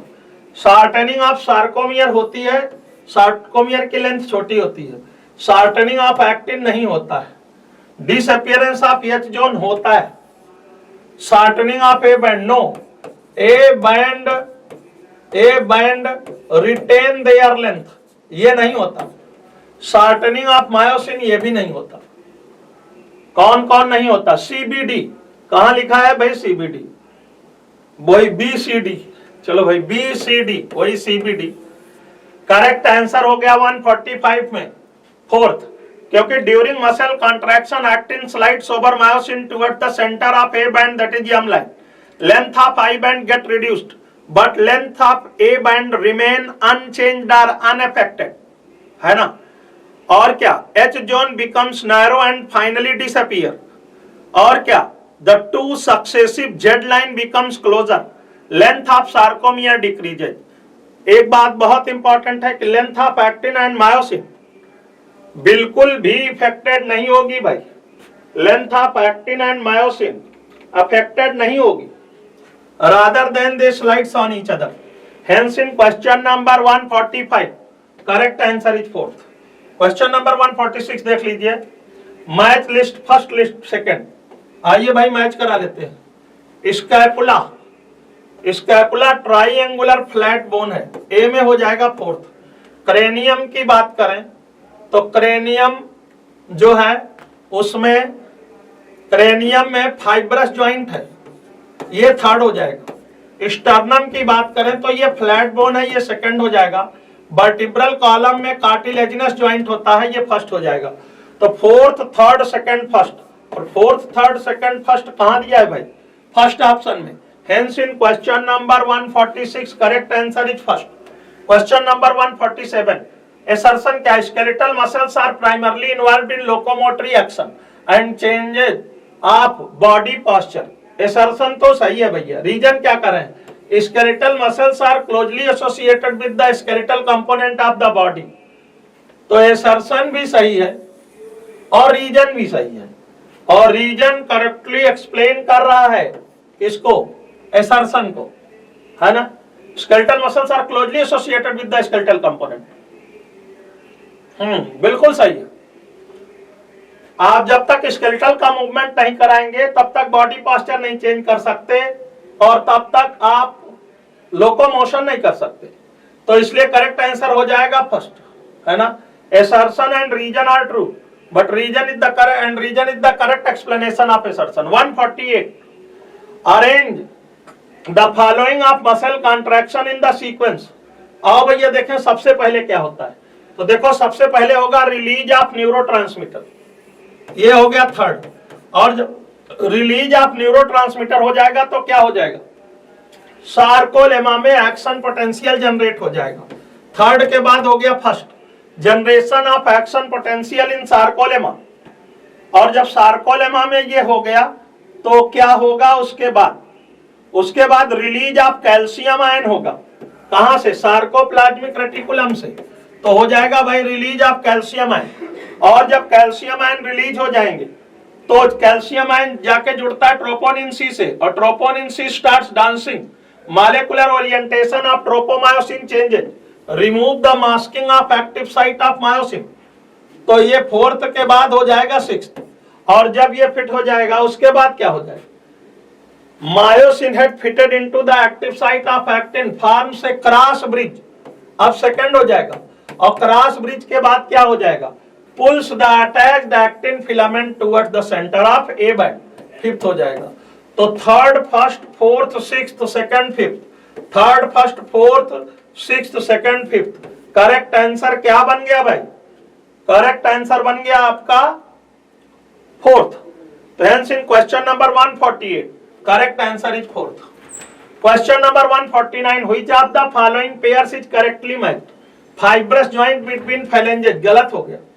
फैलेंजेस के बीच में हिंज ज्वाइंट होता है। Cartilaginous joint between skull bone, गलत हो गया। स्कल बोन के बीच में फाइब्रस ज्वाइंट होता है। Gliding joint between carpals, yes, विसर्पण संधि कार्पल्स के बीच में पाई जाती है, जिसकी वजह से प्रोनेशन सुपिनेशन मूवमेंट हमारे हाथ में होता है। हिंज ज्वाइंट बिटवीन वर्टिब्री, गलत बात है, वर्टिब्री में कार्टिलेजिनस ज्वाइंट है। कौन सा ज्वाइंट है भाई? कार्टिलेजिनस ज्वाइंट है। और ये स्कल में फाइब्रस ज्वाइंट है, स्कल में फाइब्रस ज्वाइंट है भाई। और बात करें फेलेंजेज में तो हिंज ज्वाइंट है, फेलेंजेज में तो हिंज ज्वाइंट है। तो क्वेश्चन नंबर 149 में करेक्ट आंसर इज थर्ड। जरा देखो भाई question number 150, what is the cause of release of ANF, atrial natriuretic factor का कारण क्या है? Cause of release of ANF, increase in blood flow to the atria of the heart. चूंकि जब BP high हो जाएगा, decrease in blood pressure, dilation नहीं है, ग्लोमेरुलर फिल्ट्रेशन रेट घटेगा तब नहीं, जब ब्लड फ्लो बढ़ जाएगा एट्रिया ऑफ द हार्ट में। और क्यों ब्लड फ्लो बढ़ जाएगा? Due to increased BP. Hence in question number 150 correct answer is fourth. और in response to high BP from the wall of right atrium, atrial natriuretic factor निकलता है, तो खुद डायलेशन का काम करता है, खुद बीपी को घटाने का काम करता है। तो क्वेश्चन नंबर 150 में करेक्ट आंसर हो जाएगा fourth. Question number 151, regulation of kidney function by JG apparatus, juxtaglomeralar apparatus involves certain steps given below, arrange them in the correct order। ठीक है, देखते हैं अगर juxtaglomeralar apparatus से कैसे होगा रेगुलेशन ऑफ किडनी फंक्शन। सबसे पहले होगा रिलीज ऑफ एंजाइम। क्यों भाई? अच्छा, बीपी भी तो गिरा है, देखो पहले क्या पढ़ा जाए इसको। तो जरा देखो सबसे पहले क्या होगा, फॉल इन GFR, सबसे पहले ग्लोमेरुलर फिल्ट्रेशन रेट गिरेगा, यानी बीपी घटा तो GFR घट गया। चलो भाई, क्या हुआ उसके बाद? जब GFR घटेगा तो रेनिन रिलीज होगा, रिलीज ऑफ एंजाइम रेनिन। उसके बाद ये हुआ, और रेनिन क्या करेगा? Conversion of angiotensinogen into angiotensin second. इसके बाद ई होगा, है ना? वैसे ACE ये काम करता है, लेकिन NCERT में लिखा है कि एंजियोटेंसिनोजन को एंजियोटेंसिन सेकंड में कन्वर्ट करने का काम रेनिन करता है। तो ई हो गया भाई। और जब ये हो जाएगा तो क्या हो जाएगा? बोलो, एंजियोटेंसिन सेकंड किस पर काम करेगा? एंजियोटेंसिन सेकंड काम करता है एड्रीनल ग्लैंड पर। क्या निकालेगा? एल्डोस्टेरॉन। तो एल्डोस्टेरॉन निकलेगा, और जब एल्डोस्टेरॉन निकलेगा तो ये क्या करेगा? Reabsorption of sodium ion and water from DCT बढ़ा देगा, तो C हो जाएगा। तो देख लीजिए कहां लिखा है, DAEBC, DAEBC, DAEBC correct answer हो जाएगा 151 में फोर्थ। क्वेश्चन नंबर 152 देख लीजिए, distal convoluted tubule DCT helps in conditional reabsorption of sodium ion and water. बिल्कुल सही है। एब्जॉर्प्शन ऑफ बाइकार्बोनेट आयन, ये भी सही है। बोलो भाई, पीएच मेंटेनेंस करेगा, ये भी सही है। Selective secretion of H+ ion and potassium ion करेगा, ये भी सही है। तो सारे सही है भाई, all of the. Hence in question number 152 correct answer is fourth. Question number 153, fill in the blanks, है ना? पहला देखो, in counter current mechanism NaCl is transported by the NaCl is transported by the ascending limb of Henle loop, which is exchanged with descending limb of vasa recta. Descending limb of vasa recta. NaCl is returned back to interstitium by ascending portion of vasa recta. तो answer ढूंढिए भाई, कहां है? ascending, descending, vasa recta, ये लिखा है। ascending, A is ascending, B is descending and C is vasa recta, है ना? Hence in question number 153 correct answer is fourth। आ जाओ भाई क्वेश्चन नंबर 154। क्वेश्चन नंबर 154 देख लीजिए भाई, क्वेश्चन नंबर 154 देख लीजिए, है ना? क्वेश्चन नंबर 154 देख लीजिए। स्किन से क्या निकलेगा? स्किन से निकलेगा लैक्टिक एसिड। ए में होना चाहिए सेकंड। बी आ जाओ, लीवर, बाइलिरुबिन निकालेगा फर्स्ट। सी आ जाओ लंग्स, CO2 और वाटर निकालेगा फोर्थ, और किडनीज यूरिया निकालने का काम करेंगी थर्ड, है ना। तो देख लीजिए भाई, A is second, B is first, C is fourth, D is third. कौन सा ऑप्शन बन रहा है? Second. Hence in question number 154 correct answer is second. Question number 155 देख लीजिए, which statement are correct about aldosterone? आइए देखते हैं कौन सा स्टेटमेंट करेक्ट है एल्डोस्टेरॉन के लिए। एल्डोस्टेरॉन क्या करेगा? It increases blood volume, it increases blood volume, बिल्कुल वाटर के एब्जॉर्प्शन को बढ़ाएगा, ब्लड वॉल्यूम बढ़ जाएगा। इट इंक्रीजेज यूरिन वॉल्यूम, गलत बात। जब ब्लड वॉल्यूम को बढ़ाएगा तो यूरिन वॉल्यूम को कहां से बढ़ा पाएगा? सोडियम के एब्जॉर्प्शन को बढ़ाएगा, वाटर के एब्जॉर्प्शन को बढ़ाएगा। It increases sodium ion level in blood, सही बात, सी भी करेगा। डी देख लेते हैं, प्रिवेंट डायूरेसिस। बताओ, जब सोडियम का एब्जॉर्प्शन बढ़ेगा तो वाटर का एब्जॉर्प्शन बढ़ेगा, और डायूरेसिस को प्रिवेंट करता है, कर रहे हैं, बोलो। एल्डोस्टेरॉन डायूरेसिस को प्रिवेंट करने का काम करेगा। ज्यादा यूरिन बनने को बोलते हैं डायूरेसिस। जब सोडियम ज्यादा एब्जॉर्ब होगा, वाटर ज्यादा एब्जॉर्ब होगा, जाहिर सी बात है कि यूरिन कम बनेगी, यानी डी भी करेगा ये। और इट इंक्रीजेज ब्लड प्रेशर, बोलो भाई, जब सोडियम आयन बढ़ेगा, एब्जॉर्ब होगा, वाटर एब्जॉर्ब होगा। सोडियम आयन का काम होता है बेटा ब्लड में वाटर को रोकता है, तो ब्लड वॉल्यूम बढ़ेगा, ब्लड वॉल्यूम बढ़ेगा, स्ट्रोक वॉल्यूम बढ़ेगा, स्ट्रोक वॉल्यूम बढ़ेगा, कार्डियक आउटपुट बढ़ेगा, कार्डियक आउटपुट बढ़ेगा, तो सिस्टोलिक प्रेशर बढ़ जाएगा, बात नंबर 1। और दूसरी बात, जब ये आयन ज्यादा होगा ब्लड में, विस्कोसिटी बढ़ जाएगी, और विस्कोसिटी ऑफ ब्लड बढ़ जाएगा, डायस्टोलिक प्रेशर बढ़ जाएगा। तो बेटा इसमें ए होगा, सी होगा, डी होगा, ई होगा, क्या नहीं होगा? बी। तो ए सी डी ई, ए सी डी ई किस ऑप्शन में है? फोर्थ ऑप्शन में। Hence in question number 155 correct answer is fourth. Thank you very much, all the best for your test. अच्छे से टेस्ट दीजिए बेटा आप लोग।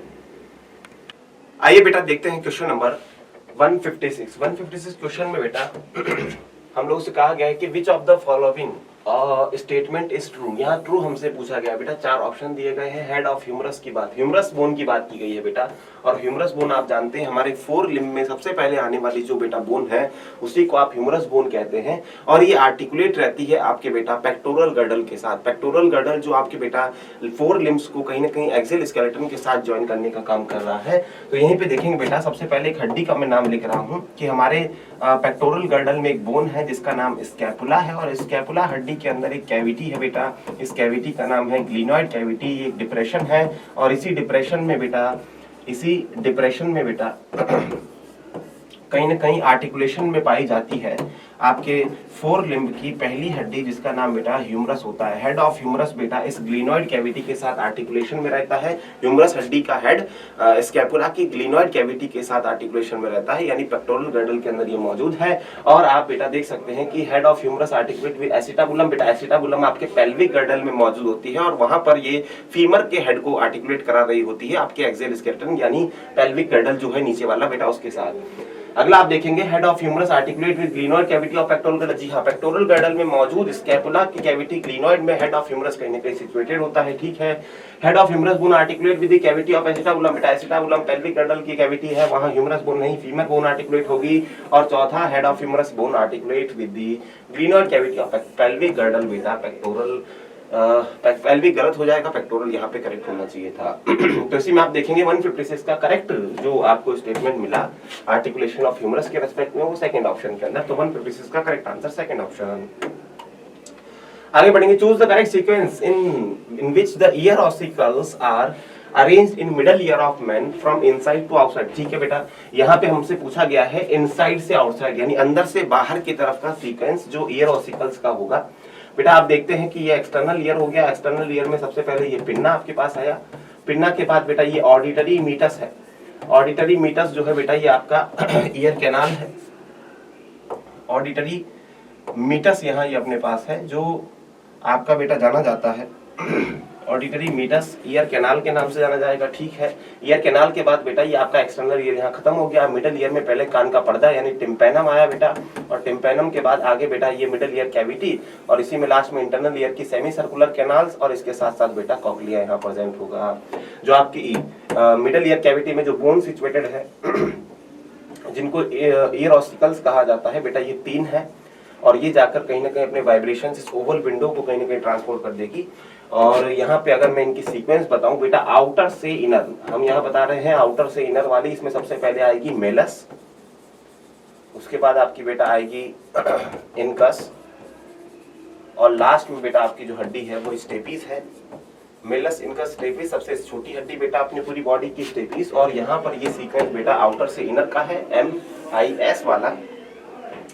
मेलस और इनकस के बीच में आपको बॉल एंड सॉकेट जॉइंट देखने को मिलेगा, जबकि इनकस और स्टेपीज के बीच में बेटा आपको सडक जॉइंट देखने को मिलेगा। तो यहाँ पर बेटा जो सीक्वेंस हमसे पूछी गई है वो इनसाइड से आउटसाइड यानी ये वाली सीक्वेंस, और इसमें हमारे पास SIM यानी सिम वाली सीक्वेंस आएगी, और सिम वाली यानी स्टेपीज, इनकस और मेलस वाली सीक्वेंस हमें थर्ड ऑप्शन में दी गई है।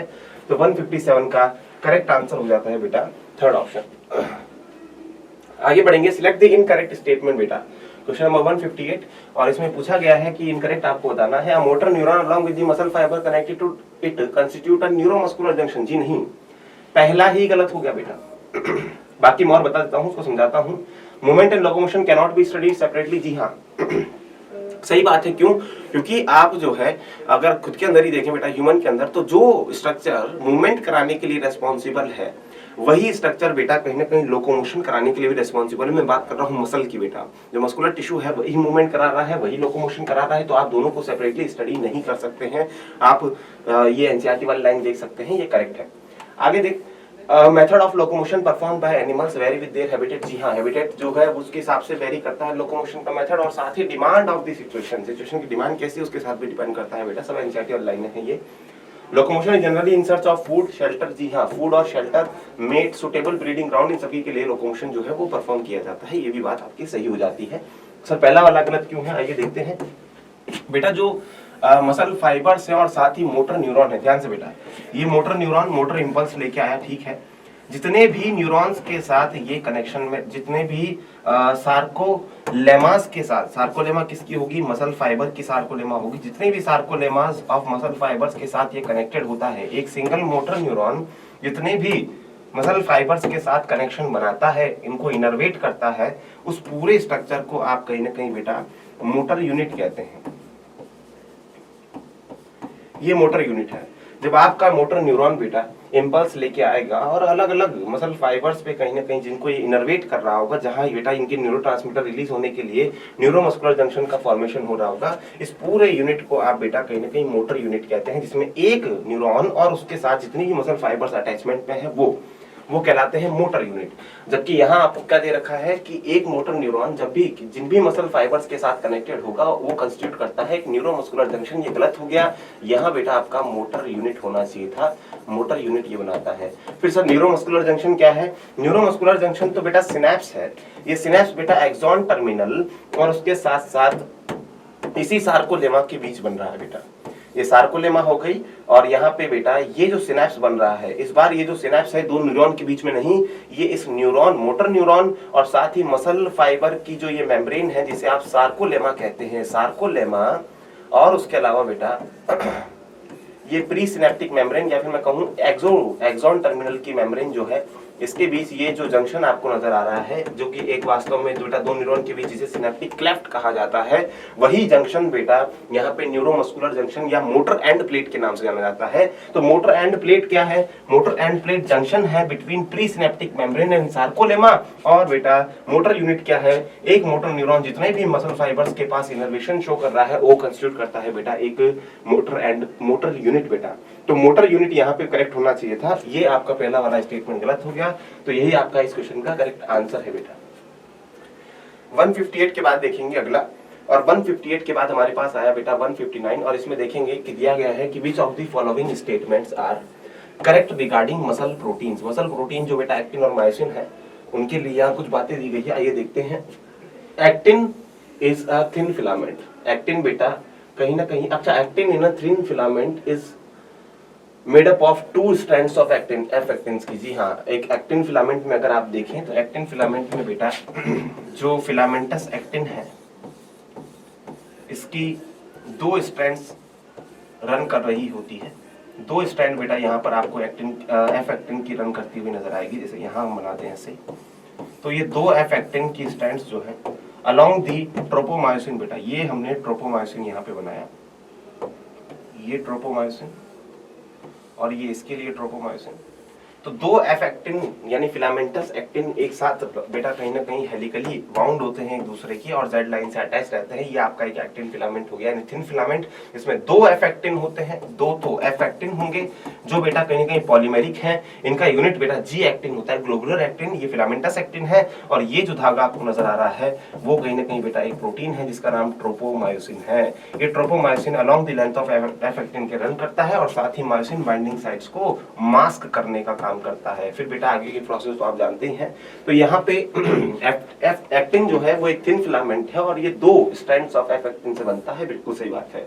अगला देखेंगे the complex protein tropomyosin is distributed at regular intervals of the troponin. जी नहीं, यहाँ पे इन्होंने उल्टा दे दिया। इस ट्रोपोनिन की जगह होना चाहिए था ट्रोपोमायोसिन। ट्रोपोमायोसिन क्या है? ट्रोपोमायोसिन ये धागा हो गया जो हमने अभी बनाया और इसी के लेंथ के अलोंग बेटा रेगुलर इंटरवल पे ट्रोपोनिन जो है वो डिस्ट्रीब्यूटेड होता है। ट्रोपोनिन क्या है? ये एक और प्रोटीन है बेटा जो 3 सब यूनिट से बनता है। इसमें 3 सब यूनिट्स होती है और कैल्शियम बाइंडिंग साइट भी इसी ट्रोपोनिन पे पाई जाती है। तो एक कॉम्प्लेक्स प्रोटीन जिसका नाम ट्रोपोनिन है ये होना चाहिए था बेटा, ट्रोपोनिन होना चाहिए था और वो डिस्ट्रीब्यूटेड होता है along the regular intervals of the troponin tropomyosin. बेटा ये भी गलत हो गया और वो मतलब कहीं ना कहीं सेकंड वाला पॉइंट अपना गलत हो गया। आगे देखेंगे myosin is a thick filament which is also called also polymerize protein. जी हाँ, इनकी जो यूनिट है इनके यूनिट को आप कहते हैं मेरोमायोसिन। ये मेरोमायोसिन यूनिट रखता है बेटा। इसमें आप हैवी मेरोमायोसिन और लाइट मेरोमायोसिन भी देखते हैं। ये आपका करेक्ट हो गया। अगला देखेंगे the globular head of meromyosin consist of light meromyosin. जी नहीं, ग्लोबुलर हेड पे तो HMM होता है बेटा। अगर आप ऐसा फिगर याद करें तो ये टेल है इस मेरोमायोसिन की और ये जो टेल आपको नजर आ रही है ये बनी है लाइट मेरोमायोसिन से, जबकि ये शॉर्ट आर्म और शॉर्ट आर्म के साथ साथ बेटा जो ग्लोबुलर हेड है ये दोनों बने होते हैं बेटा कंपोनेंट हैं किसके? ये हैवी मेरोमायोसिन के बने हुए हैं। हैवी मेरोमायोसिन इसके कंपोनेंट को कहा जाता है। तो और हेड और शॉर्ट आर्म को मिलाकर बेटा क्रॉस आर्म भी कहा जाता है। तो ये क्रॉस आर्म पूरी HMM के एफएम से फॉर्म होती है जबकि टेल बेटा लाइट मेरोमायोसिन से मॉलिक्यूलर वेट की बिहाफ पर बताई गई है। तो फोर्थ आप देखें the globular head of meromyosin consist of light meromyosin. ये गलत हो गया यानी आपके पास करेक्ट पॉइंट कौन से हो गए? फर्स्ट वाला और थर्ड वाला। तो फर्स्ट और थर्ड यहाँ करेक्ट है और ये दिया गया है थर्ड ऑप्शन में। आपसे पूछा भी करेक्ट ही था तो बेटा 159 का करेक्ट आंसर थर्ड ऑप्शन हो गया। आगे आएंगे हमारे पास यहाँ पर बेटा कॉलम्स हैं जिनको मैच करना है। आइए गाउट बेटा, गाउट के लिए सही हो जाएगा यूरिक एसिड के क्रिस्टल्स। कहाँ? यूरिक एसिड के क्रिस्टल्स बेटा ये रहा यानी ए का हो जाएगा आपके पास थर्ड। ऑस्टियोपोरोसिस यानी डिक्रीज्ड बोन मास और डिक्रीज्ड बोन मास बेटा कहीं डिक्रीज लेवल ऑफ एस्ट्रोजन यानी फीमेल के अंदर बेटा इस एस्ट्रोजन की कमी के कारण भी कहीं ना कहीं बोन मास डिक्रीज हो सकता है और ये ऑस्टियोपोरोसिस है। चांसेस फ्रैक्चर के चांसेस बढ़ जाते हैं। एज रिलेटेड डिसऑर्डर है बेटा। तो बी के लिए आपके पास हो जाएगा फर्स्ट। टिटेनी बेटा स्पाज्म वाइल्ड कॉन्ट्रैक्शंस कहीं ना कहीं होंगे और ये due to low calcium ion in the blood. जी हाँ, यहाँ पे हो गया आपके पास सी के लिए सेकंड। और मस्कुलर डिस्ट्रॉफी बेटा जो कि एक प्रकार का जेनेटिक डिसऑर्डर है। ऑटो इम्यून डिसऑर्डर तो बेटा रूमेटॉइड आर्थराइटिस या फिर आपका माइस्थेनिया ग्रेविस है। तो मस्कुलर डिस्ट्रॉफी के लिए जो कि जेनेटिक डिसऑर्डर है बेटा डी के लिए हो गया फिफ्थ पॉइंट। तो करेक्ट मैचिंग आपकी हो गई ए थर्ड, बी फर्स्ट, सी सेकंड और डी फिफ्थ। मस्कुलर डिस्ट्रॉफी में बेटा म्यूटेशन हो जाते हैं जिसके कारण डिस्ट्रॉफिन प्रोटीन डिस्ट्रॉय हो जाता है, नहीं बन पाता है। डिस्ट्रॉय क्या नहीं बन पाता है? क्योंकि उसका जीन जो है वो म्यूटेट हो चुका है। तो डिस्ट्रॉफिन जो कि मसल फाइबर्स की स्ट्रेंथ को बरकरार रखता था कॉन्ट्रैक्शन और रिलैक्सेशन के टाइम पे, तो बेटा डिस्ट्रॉफिन नहीं बना तो स्ट्रेंथ नहीं रह पाई और उसी कारण से प्रोग्रेसिव डीजनरेशन आपको देखने को मिलता है मसल का इस मस्कुलर डिस्ट्रॉफी के अंदर। तो करेक्ट आंसर थर्ड ऑप्शन। आगे आएंगे which of the following pair of organism are uricotelic. बेटा यूरिक एसिड जो प्रोड्यूस करे एज अ नाइट्रोजनस वेस्ट वो यूरिकोटैलिक आपके कहलाएंगे। और यूरिकोटैलिक में बेटा आपके पास एग्जांपल जो है मैं पहले बता देता हूं। यहाँ पर हमारे पास एबीज होंगे, एबीज के अलावा बेटा रेप्टाइल होंगे और रेप्टाइल के अलावा बेटा जो इंसेक्ट्स जिन्हें आप कहते हैं टेरेस्ट्रियल इंसेक्ट्स वो भी होंगे। एनसीईआरटी के अकॉर्डिंग और चले तो लैंड स्नेल्स होंगे बेटा, लैंड स्नेल वगैरह इसके लिए एग्जांपल हुए। तो ये आपके पास जो है टेरेस्ट्रियल इंसेक्ट या टेरेस्ट्रियल आर्थ्रोपोड एनसीईआरटी इनके लिए कहती है इंसेक्ट्स के लिए। तो यहाँ पे करेक्ट बेटा यूरिकोटैलिक के लिए कार्टिलेजिनस फिश नहीं होगा। कार्टिलेजिनस फिश बेटा यूरिया निकालती है। रेप्टाइल जरूर कहीं ना कहीं यूरिक एसिड का प्रोडक्शन कर देंगे, ठीक है। इंसेक्ट एंड रेप्टाइल ये तो अपना आंसर हो गया। बर्ड्स यूरिकोटैलिक है, लेकिन एम्फीबियंस बेटा यूरियोटैलिक आपके पास है। अपने ही जैसे मैमल्स और रेप्टाइल्स, मैमल्स यूरियोटैलिक और रेप्टाइल्स यूरिक एसिड का प्रोडक्शन करेंगे, यूरिकोटैलिक। तो 161 का करेक्ट आंसर आपको यूरिकोटैलिक के लिए इंसेक्ट और रेप्टाइल सेकंड ऑप्शन में मिला, तो 161 का करेक्ट आंसर सेकंड ऑप्शन।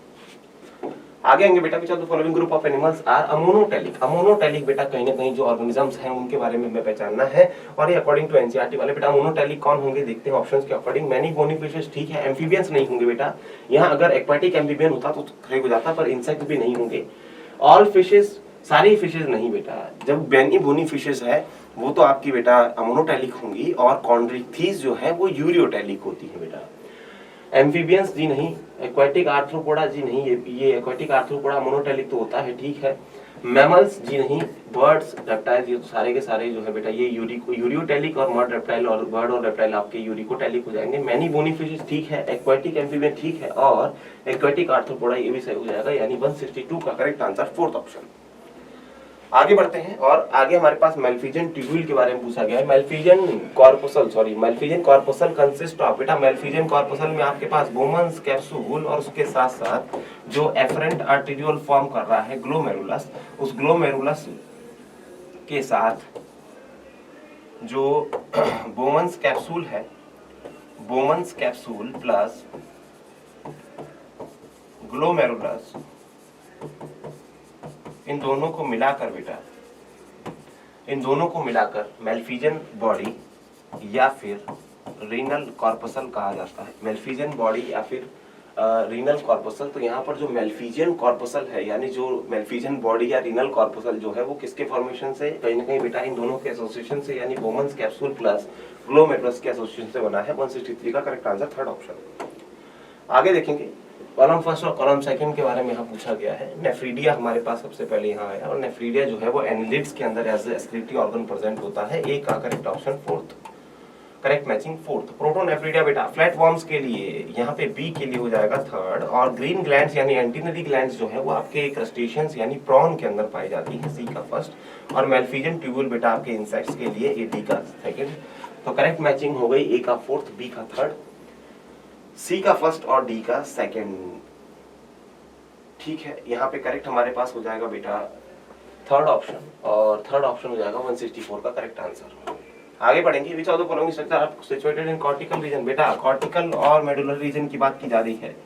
ये आपका एक मेडुलरी पिरामिड किडनी के अंदर है, और इसमें नेफ्रॉन बेटा कुछ इस तरीके से सिचुएटेड होता है। तो आपको दिख रहे हैं कि नेफ्रॉन में कौन कौन से स्ट्रक्चर्स बेटा, कॉर्टिकल रीजन, ये ऊपर कॉर्टेक्स वाला रीजन बेटा, ये मैंने कॉर्टेक्स और मेडुला की लाइन खींची, और उसी के मेडुला के यहाँ पर ही बेटा बेस ऑफ पिरामिड होता है। ये बेस हो गया इस पिरामिड का, ये एपेक्स हो गया इस पिरामिड का, मेडुलरी पिरामिड का, और ये मेडुला वाला रीजन हो गया बेटा।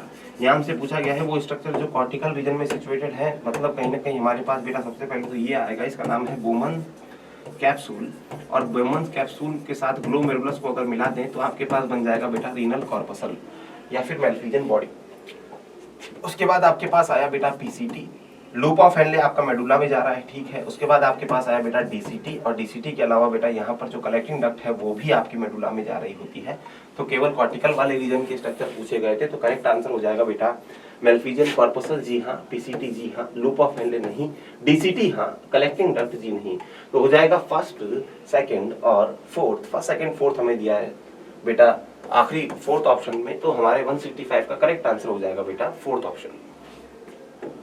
आगे बढ़ते हैं, select the correct pathway for passage of urine in humans. बेटा कलेक्टिंग डक्ट से कहीं ना कहीं यूरिन कहना शुरू कर दिया जाता है फिल्ट्रेट को, तो आइए देखते हैं। सबसे पहले हमारे पास बेटा कलेक्टिंग डक्ट है।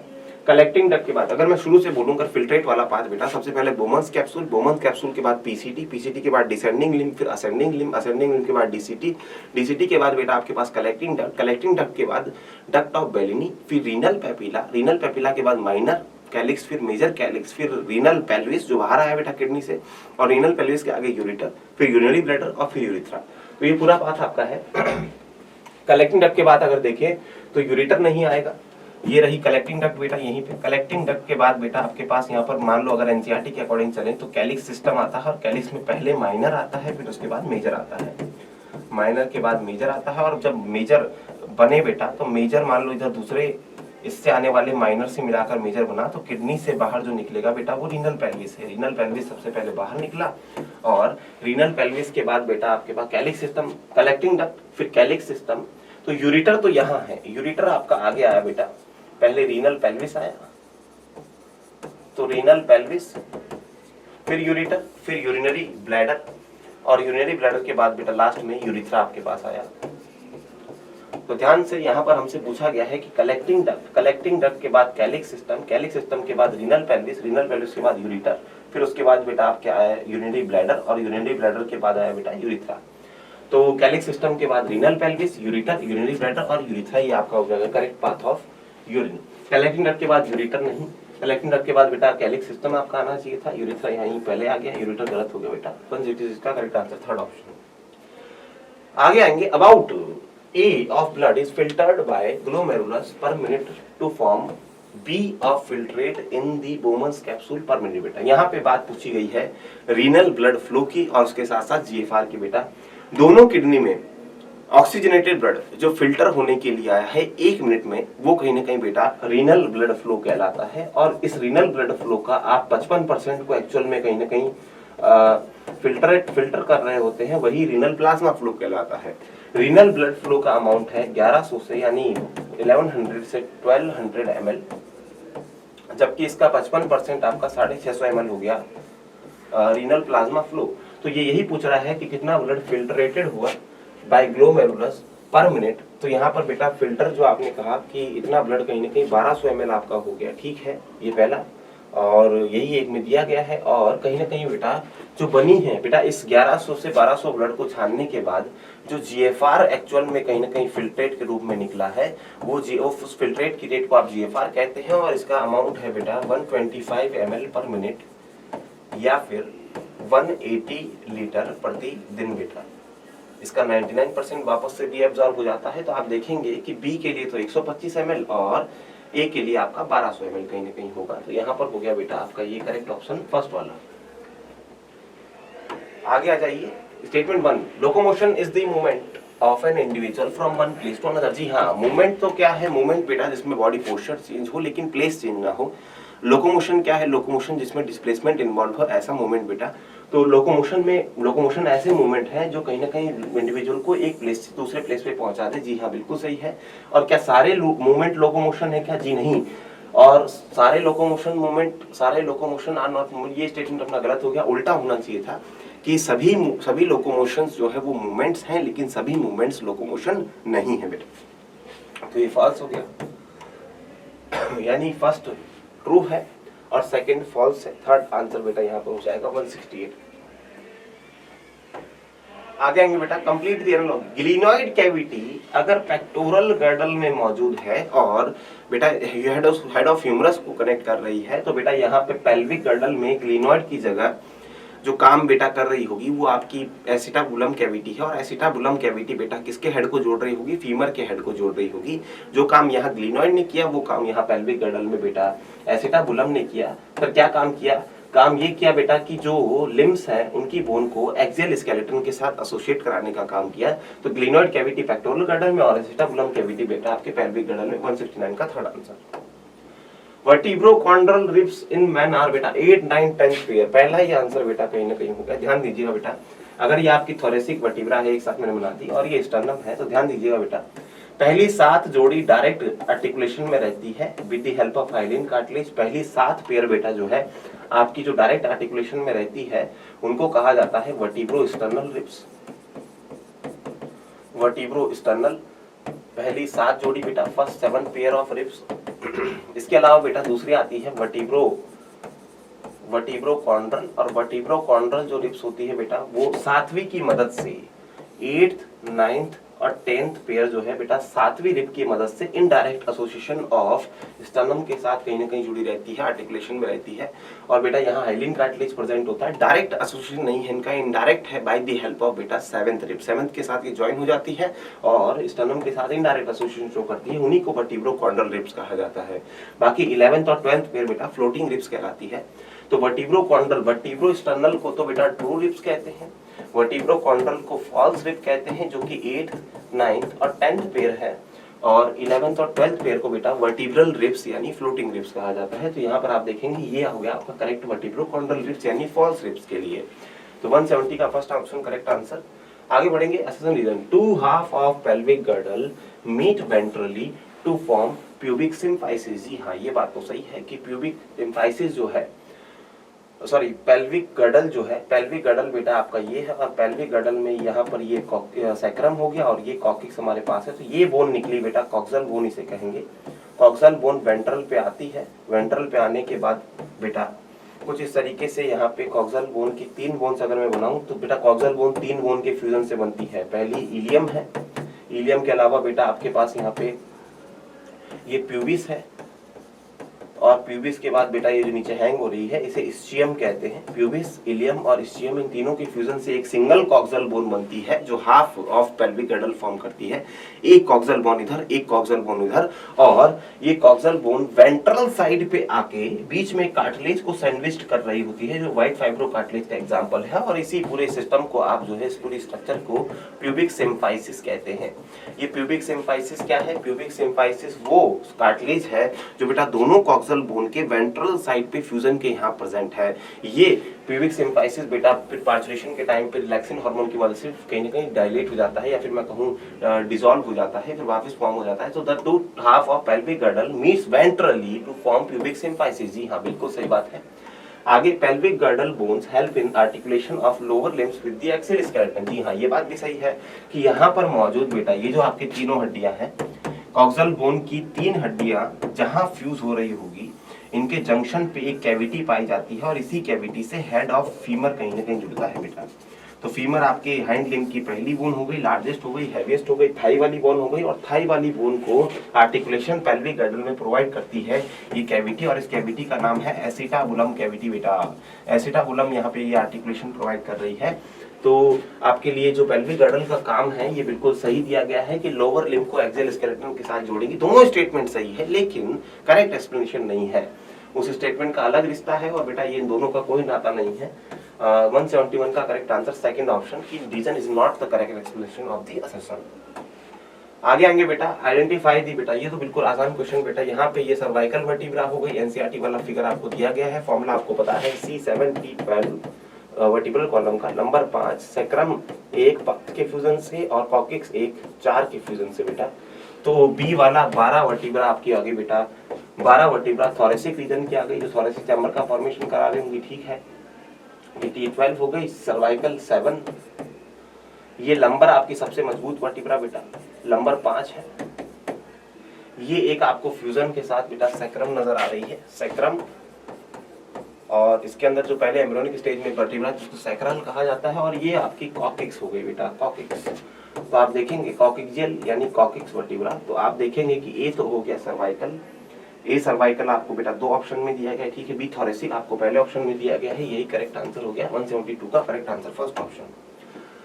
आगे आइए, which of the following are actively reabsorbed by renal tubule from filtrate. बेटा ध्यान से, रीअब्जॉर्प्शन की बात की गई है और वो भी एक्टिव रीअब्जॉर्प्शन की। एक्टिवली जिन चीजों का कहीं ना कहीं बेटा रीअब्जॉर्प्शन होता है वो सोडियम है, अमीनो एसिड है, और इसके साथ साथ ग्लूकोज है बेटा।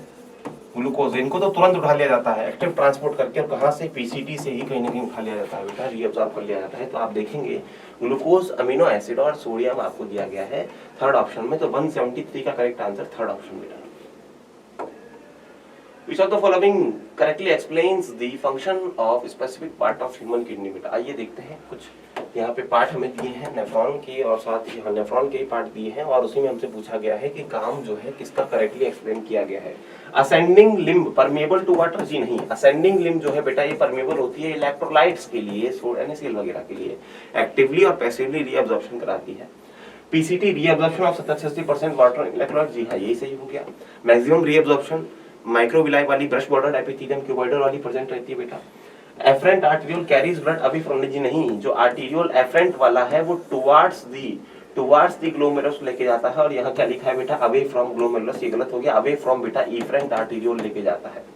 DCT reabsorption of all essential nutrients, सभी एसेंशियल न्यूट्रिएंट्स का जो एब्जॉर्प्शन है ये पीसीटी से यानी पेरीट्यूब जो प्रॉक्सिमल कॉन्वोल्यूटेड ट्यूब्यूल है उससे रिलेटेड है। यहाँ पर ये भी इनकरेक्ट हो जाएगा बेटा।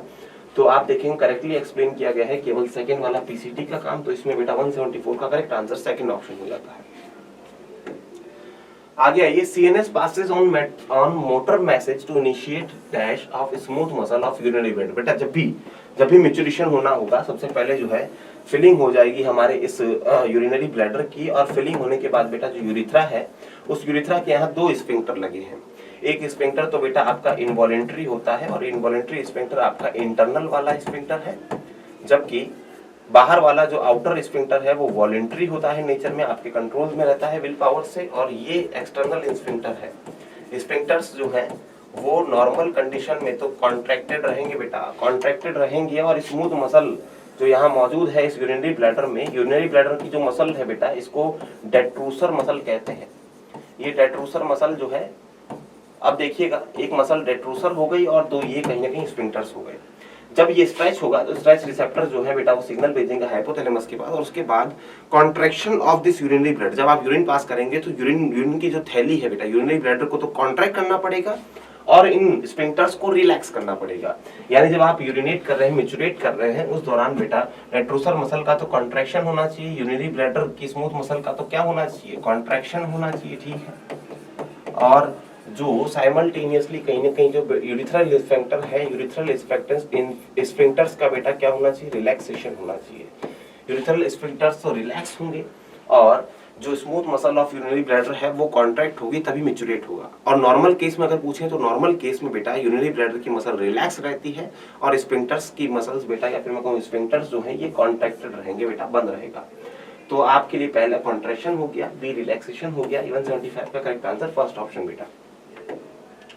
आगे आइए, मैच द कॉलम बेटा, यहाँ पे डिसऑर्डर्स है जो रिलेटेड है बेटा एसिडिटी सिस्टम से।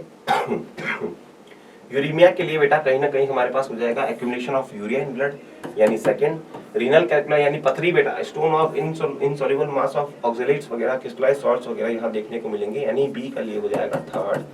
और ग्लोमेरुलोनेफ्राइटिस बेटा, आइटिस जब भी आ जाए यानी इन्फ्लामेशन की बात की जा रही है, पेनफुल स्वेलिंग की बात की जा रही है, और इन्फ्लामेशन आपको देखने को मिला ग्लोमेरुलस में, तो बेटा आपके लिए यहाँ हो जाएगा सी के लिए फर्स्ट पॉइंट। तो ए सेकंड, बी थर्ड और सी फर्स्ट आपको दिया है थर्ड ऑप्शन में, तो 176 का करेक्ट आंसर थर्ड ऑप्शन में। आगे आते हैं, which segment does not play sorry role in maintenance of pH and ionic balance of body. बेटा pH and ionic balance of body fluid by selective secretion, ध्यान दीजिएगा बेटा, आंसर तो इसका हेनलीज लूप है। कैसे बेटा, आइए देखते हैं।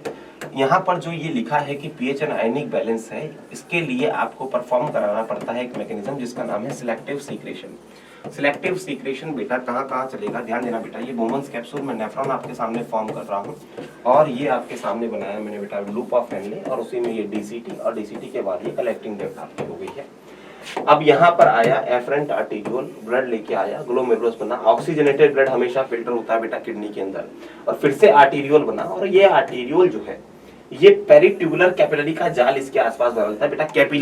कैपिलरी माने बेटा वो वेसल जो किसी भी टिश्यू के साथ, सेल्स के साथ चीजों का एक्सचेंज कराती है, तो यही पेरिट्यूबुलर कैपिलरी यहाँ प्रेजेंट है बेटा। पेरिट्यूबुलर कैपिलरी, पीछे कैपिलरी आ रहा है, और नेफ्रॉन आपका एक टिश्यू है, इसके पास सेल्स है कई सारे, तो इस टिश्यू को ऑक्सीजन की जरूरत है, CO2 की जरूरत है, तो ये कैपिलरी ही एक्सचेंज कराती है।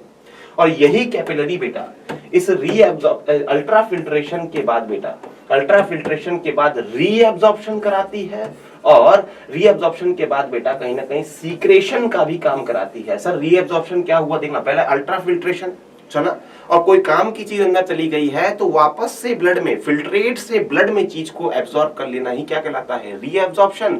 और कोई चीज अभी भी ब्लड में पड़ी और आप चाहते हैं वो नेफ्रॉन में चली जाए, तो उसका क्या कर दो, सीक्रेशन कर दो बेटा, यानी ब्लड से कहां, फिल्ट्रेट में। तो रीएब्जॉर्प्शन कहां से कहां होगा, रीएब्जॉर्प्शन बेटा आपके फिल्ट्रेट से ब्लड के अंदर होता है, जो कि इफरेंट आर्टिकल या फिर आगे आप कह सकते हैं कि पेरिट्यूबुलर कैपिलरी के साथ होगा।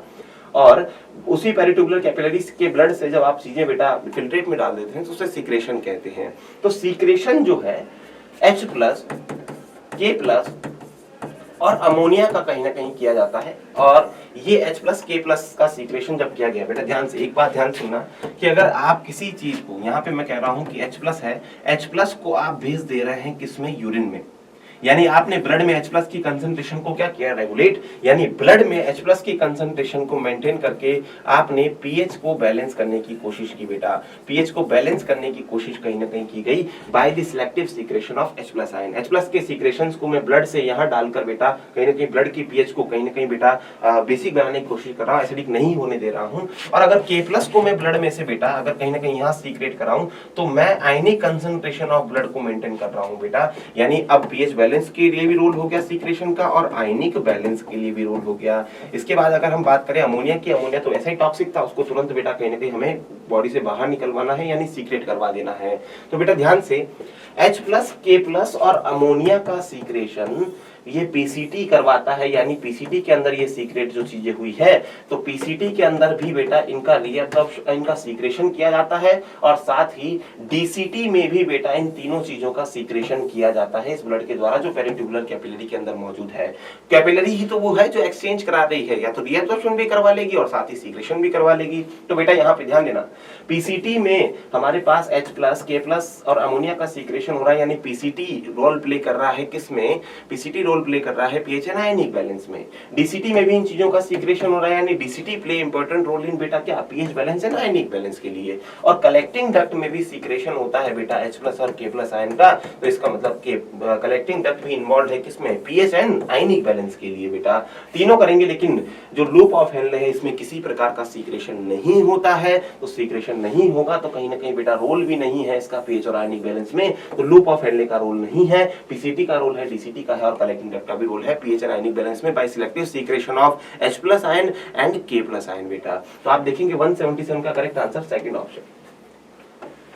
अगला आते हैं, विच of the following would help in prevention of diuresis. बेटा डायूरेसिस क्या है, जब यूरिन के थ्रू ज्यादा वाटर लॉस हो, यूरिन के थ्रू बेटा ज्यादा वाटर लॉस जब देखा जाता है, इंक्रीज वाटर लॉस जब देखा जाता है, तो आप उसी कंडीशन को क्या कहते हैं, डायूरेसिस। और इसी डायूरेसिस को प्रिवेंट करने के लिए तो एडीएस आता है, रीअब्जॉर्प्शन ऑफ वाटर करा लेता है बेटा, anti diuretic hormone.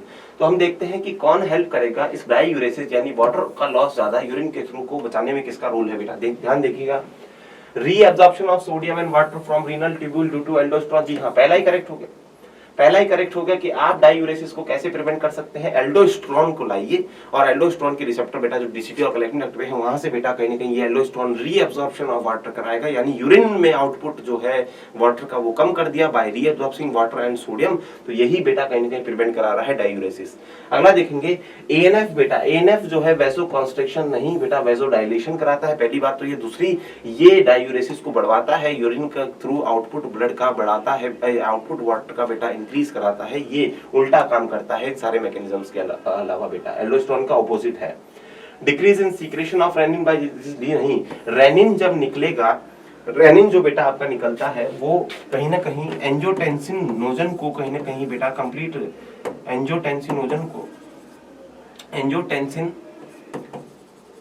Angiotensin first फिर फर्दर सेकंड में कन्वर्ट कराता है लंग्स से आए कुछ फैक्टर्स की मदद से। और सेकंड क्या है, पावरफुल वैसोकॉन्स्ट्रिक्टर है।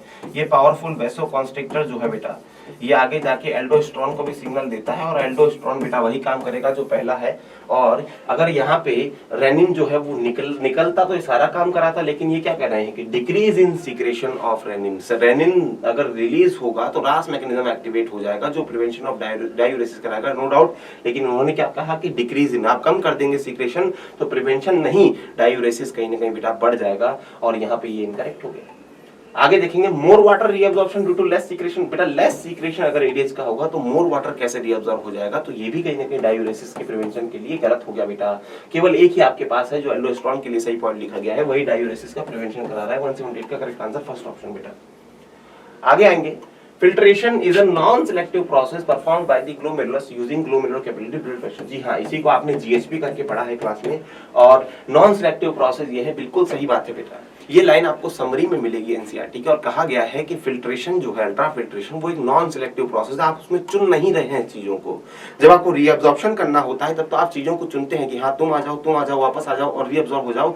लेकिन फिल्ट्रेशन के यहाँ पर बेटा लगी है स्लिट पोर। ये जो स्लिट पोर्स लगी गई है बोमन्स कैप्सूल के इनर वाली वॉल में पोडोसाइट्स के थ्रू, तो इस स्लिट पोर की साइज के बराबर बेटा जो भी चीज होगी या उससे छोटी होगी वो कहाँ पहुंच जाएगी, आपके फिल्ट्रेट में पहुंच जाएगी। ये फिल्ट्रेट में जो चीज पहुंची बेटा ये कहीं ना कहीं साइज के बिहाफ पर आई है, वहां आपने चुना नहीं है बेटा। अगर चुनना होता, देखो यूरिन में जो यूरिन यहाँ पर बन रहा है इसको अल्टीमेटली क्या करना है, इसको अल्टीमेटली बॉडी से बाहर निकलना है सर। यूरिन को अगर बॉडी से बाहर निकलना है यानी हम कचरा बाहर निकालना चाहते हैं, और जब कचरा हमें बाहर निकालना है तो इसमें काम की चीजें कैसे चली गई बेटा, इसमें ग्लूकोज भी चला गया, अमीनो एसिड भी चले गए, सोडियम भी चला गया, जो जरूरी चीजें थी वो भी चली गई और उन्हें फिर वापस से रीअब्सॉर्ब करना पड़ रहा है। इसका मतलब जो अल्ट्रा फिल्ट्रेशन है वो सिलेक्टिव नहीं है, ये नॉन सिलेक्टिव प्रोसेस है बेटा। इसमें आप जो है सिर्फ कचरा नहीं निकाल रहे बेटा, साइज के अकॉर्डिंग जो भी चीज बेटा छोटी है वो पहुंच जा रही है, चाहे वो काम की हो चाहे ना हो बेटा।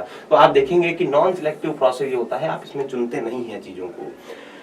जितने भी बायो माइक्रो मॉलिक्यूल्स आ रहे हैं उसमें जरूरी नहीं सभी एस्क्रीटा है बेटा, इसीलिए नॉन सिलेक्टिव हो गया। अगला देखेंगे substances like glucose, amino acid and sodium are filtrate are reabsorbed actively. जी हाँ, ये तीनों सब्सटेंसेस जो है बेटा ये रीअब्सॉर्ब किए जाते हैं एक्टिव तरीके से एनर्जी खर्च करके, जबकि नाइट्रोजनस वेस्ट जो है वो बेटा पैसिव ट्रांसपोर्ट के थ्रू रीअब्सॉर्ब किए जाते हैं पीसीटी से भी और साथ ही कलेक्टिंग डक्ट से भी, इनका पैसिव ट्रांसपोर्ट होता है बेटा।